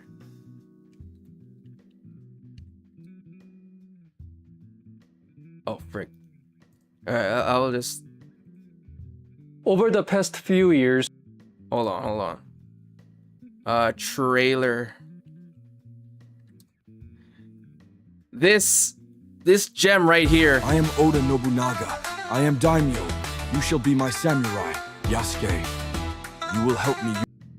This, without AC Shadows existed, this gem wouldn't exist. Holy fuck. Yo. Yasuke, you will help me unify Japan. Go now to the street. Bro, can we watch the video without pausing? Holy. You will, Yasuke. You will help me unify Japan. Bro, let me just refresh. Oh, there we go. It just lags. Go now to the streets. Fight your way up to Takatenjin Castle, controlled by the Takeda clan. Foreigner!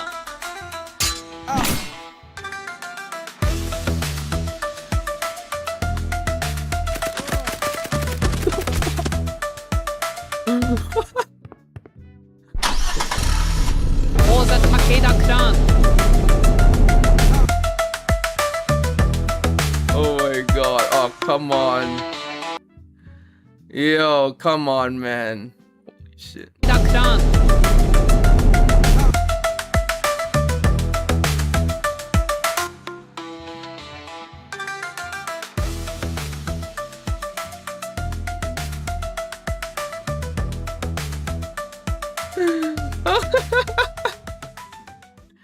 I am Yo. You know what? There's some things worth, even if like AC Shadows is bad, I will give them props to, give the game creator for Yasuke Simulator a inspiration. And you know what? This game is more successful than AC Shadows. Yep. It's true. He's right. Oh my god, man. This is funny. Alright. Where are we? Oh, here we go. AC Shadows. Yeah, the creators of Fallout Las Vegas did us proud, yeah. Good thing, like, there's other game studios that will stick to their vision instead of just pandering. Yeah, this game is so stupid. Stupid but successful. Yasuke's. Yo, I played Yasuke's Simulator, and all I can say we found peak. I found peak. Pure gem alert.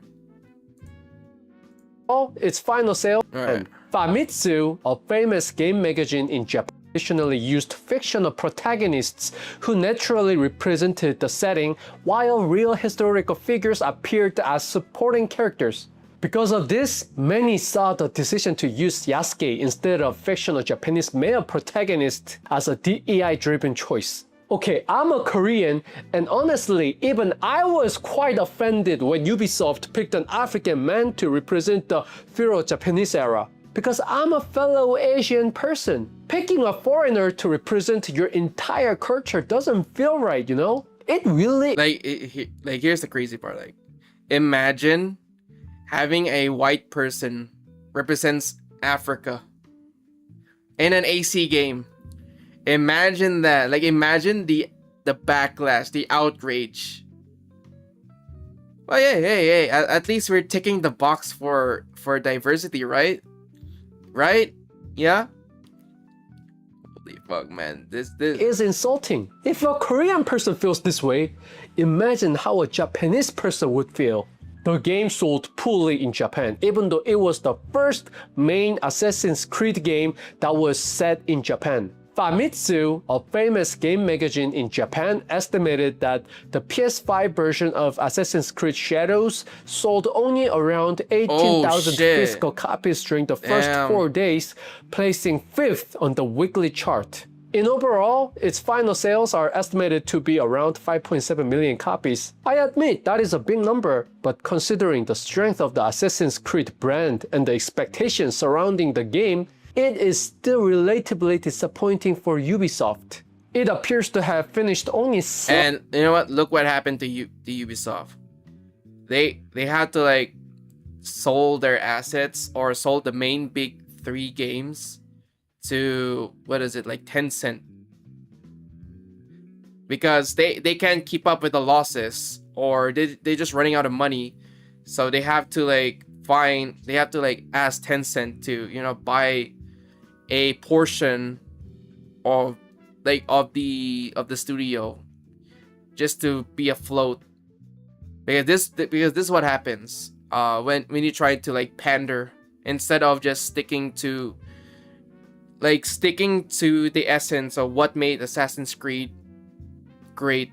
Slightly above Assassin's Creed Syndicate, which sold around 5.4 million copies. Since Syndicate was also considered one of the weaker selling entries in the series, Shadows ultimately seems to have ended up near the lower end of the franchise's sales rankings. And then there's Forspoken. Oh shit. Forspoken was labeled woke mainly because it featured a young black woman as its protagonist and placed her in a fantasy world largely ruled by women. However, in this case, the gameplay was the bigger problem. Players criticized its awkward dialogue, unlikable protagonist, repetitive missions, and empty open world. Square Enix... Let me guess. The main character is a girl boss.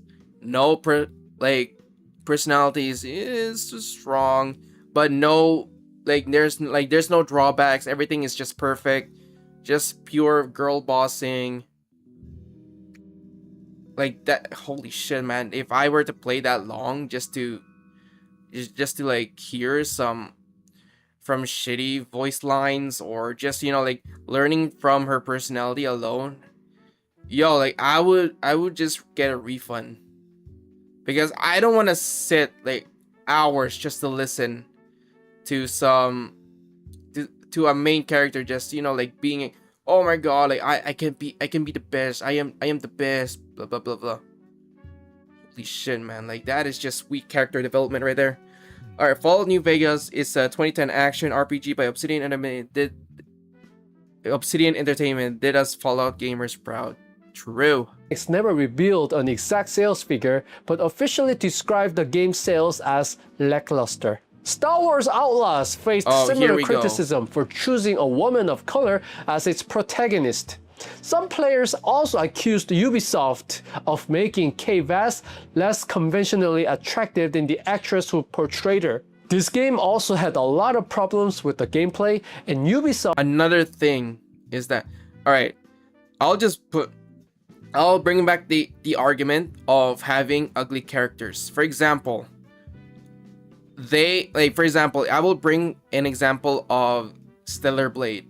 You know, Stellar Blade, the main character, I don't really care if the main character is a man or woman, as long as it is like the looks are decent to attractive. Like, especially for attractive, because attractive, they'll make the player play longer, because, you know, we love attractive characters, handsome, beautiful, whatever. As long as not ugly. This one, yeah. You call that realistic, bro? Like, you know what? I will not touch this shit, man. Like, it's bad, especially where,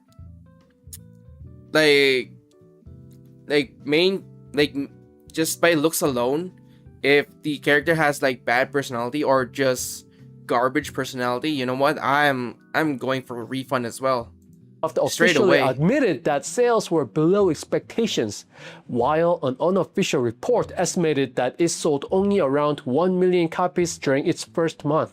Ubisoft has not disclosed its final sales total. And lastly, Unknown 9 Awakening was criticized as woke, mainly because it featured an Indian female protagonist and involved narrative consultants from Sweet Baby. Oh, some players also... shit. Biggest mistake ever. Players also accused the consultants from Sweet Baby. If any game creators or game studios who would like listens to Sweet Baby Inc. as their consultants, you definitely know like everything that they will touch turns to shit. It's a pattern, not just like a rare occurrence. It is a pattern. Every time like their website, like underneath, like who supports, like which game studio supports Sweet Baby Inc. or their consultant partners, it's just garbage. You know what? Everything that they touch will turn to garbage. Lol, I won't touch this game with a 5 nor 10 foot pole. Good, because I don't want everybody to just suffer. Like, I don't want everybody to suffer playing a game that, first of all, it is just bad, and second of all, you're just wasting your time. Like, not only you're not having fun, you're just doing the sake because, oh my god, like I'm just gonna play this entire game just to own up the chuds. Why do you do this to yourself? Like, what point are you trying to prove? That you just have to like suffer just to own up to the haters, and you will just say like, oh yeah, like this game is great. Like, why do you do this to yourself? Like, do you actually hate yourself to the point where you're just gonna play the entire playthrough of a game that are, you know, that are badly performative to begin with a verbatim of the majority of the players who actually play the game? Why? Some players also accused the developers of making the heroine less attractive than actress Anya Kalotra. No official sales figure was released, but the game peaked at only 285 concurrent players on Steam. Reflector Entertainment later admitted that it had failed to come close to sales expectations. Plans failed to come close. They even never reached that goal to begin with. Are you kidding me? Hold on. How many players? 285. 285 concurrent. Yo, your game, your product is not reaching to the sales expectations. For the amount and how much money would you spend on developing this game? Buddy, you are not making that. You're not breaking even. You are just down bad. Like, in debt. Holy shit. Alright, okay. Lurky had to mow the lawn because the Bigs is tomorrow. Okay. Steam. Reflector Entertainment later admitted that it had failed to come close to sales expectations. Plans to expand the Unknown 9 universe was cancelled and the studio went through layoffs. Okay, I admit it. Sad. Some of the games I mentioned here were actually big success, like The Last of Us Part 2 and Assassin's Creed Shadows. But it's all. But then again, though, like for those games for the success, who succeeded, even though like there's major backlashes, they already have their established platform. They already have their monopoly. Like if you're gonna talk about like PlayStation, or if you're gonna talk about like Ubisoft, they already have their established platform. And when it comes to other up-and-coming game studios that wants to push representation, DEI, inclusiveness, that, you know what, you just end up in failure. You'll fail just by like sending your first product, and just for the sake of messaging and just for the sake of just giving a lecture instead of just focusing on the game, you have set your product to failure. Your game will not sell well, and you will have like the same dilemma as any other game studios that will face layoffs or ultimately shut down their game studios. It is what it is. Also hard to deny that these games might have been far more successful and better loved by fans without the woke elements. True. Also, it's quite surprising to see that a lot of games with woke elements have been criticized for dull gameplays, as if they were depending on the woke element for the success of their games, not the polished gameplay. Well, that's just my opinion. What do you guys think? No, like he's right. He's right. You know what? Bringing woke shit as like use that woke shit as a crutch, just for an excuse to have like bland gameplay mechanics, movement sets, that will never be an excuse. Just to oh shit, like what is. Holy fuck, man. Oh my gosh, man. Like, I just make like a better game mechanic without having to rely on messaging to make your game glow. That is just like the common mistakes of game development ever. Because it's always come down to game mechanics, replayability, and overall the overall experience for the gamer. Unlearned. That's why beta testing should exist. True. Like beta testing, closed alpha, any other like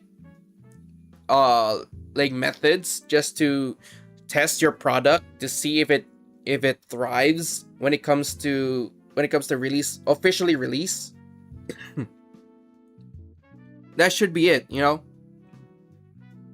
Instead of just like do shit or oh my god, like releasing officially without having to test your product and just hope for the best that it will boom. Yeah, I don't think so. For dull gameplays, as if they were depending on the woke element for the success of their games, not the polished gameplay. Well, that's just my opinion. What do you guys think?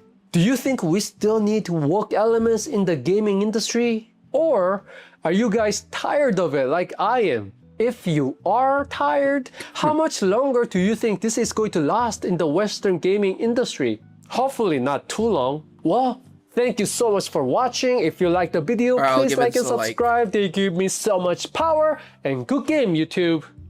Good game. Yeah. You know what? He's right. He's right. He's right. We are so tired. We are so tired with this messaging, DI. Especially when, All right, especially where like they're gonna introduce political shit as well, because that wasn't the case back then, because we were just having fun with like how the story is written, how the gameplay, like how the gameplay runs, how everything is just move itself into place where where players would actually have fun while playing those games. But as time goes on and more game studios would slowly inject some woke shit and some political shit into our games, like this is why a lot of people are so tired of it, and at the same time like starts, you know, like starts participating in like politics or like anti woke and some shit, because you know why?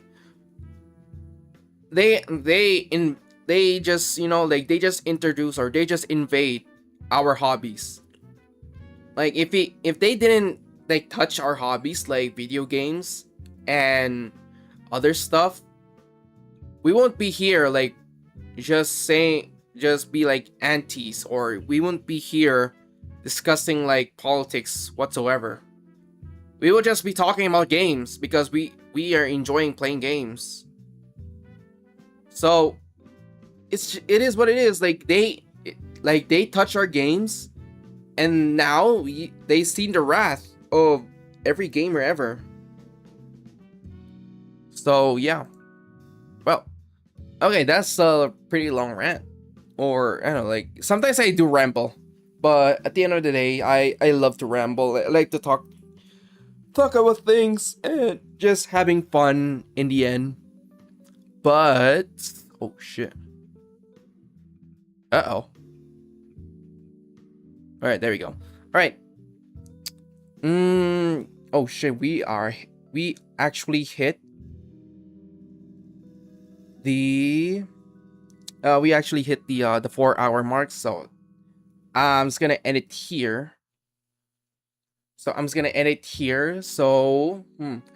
Anyway, thank you so much for watching. Thank you so much for the viewers, lurkers, followers, whoever you are. I hope you have a wonderful morning, afternoon, evening, wherever you are in the world.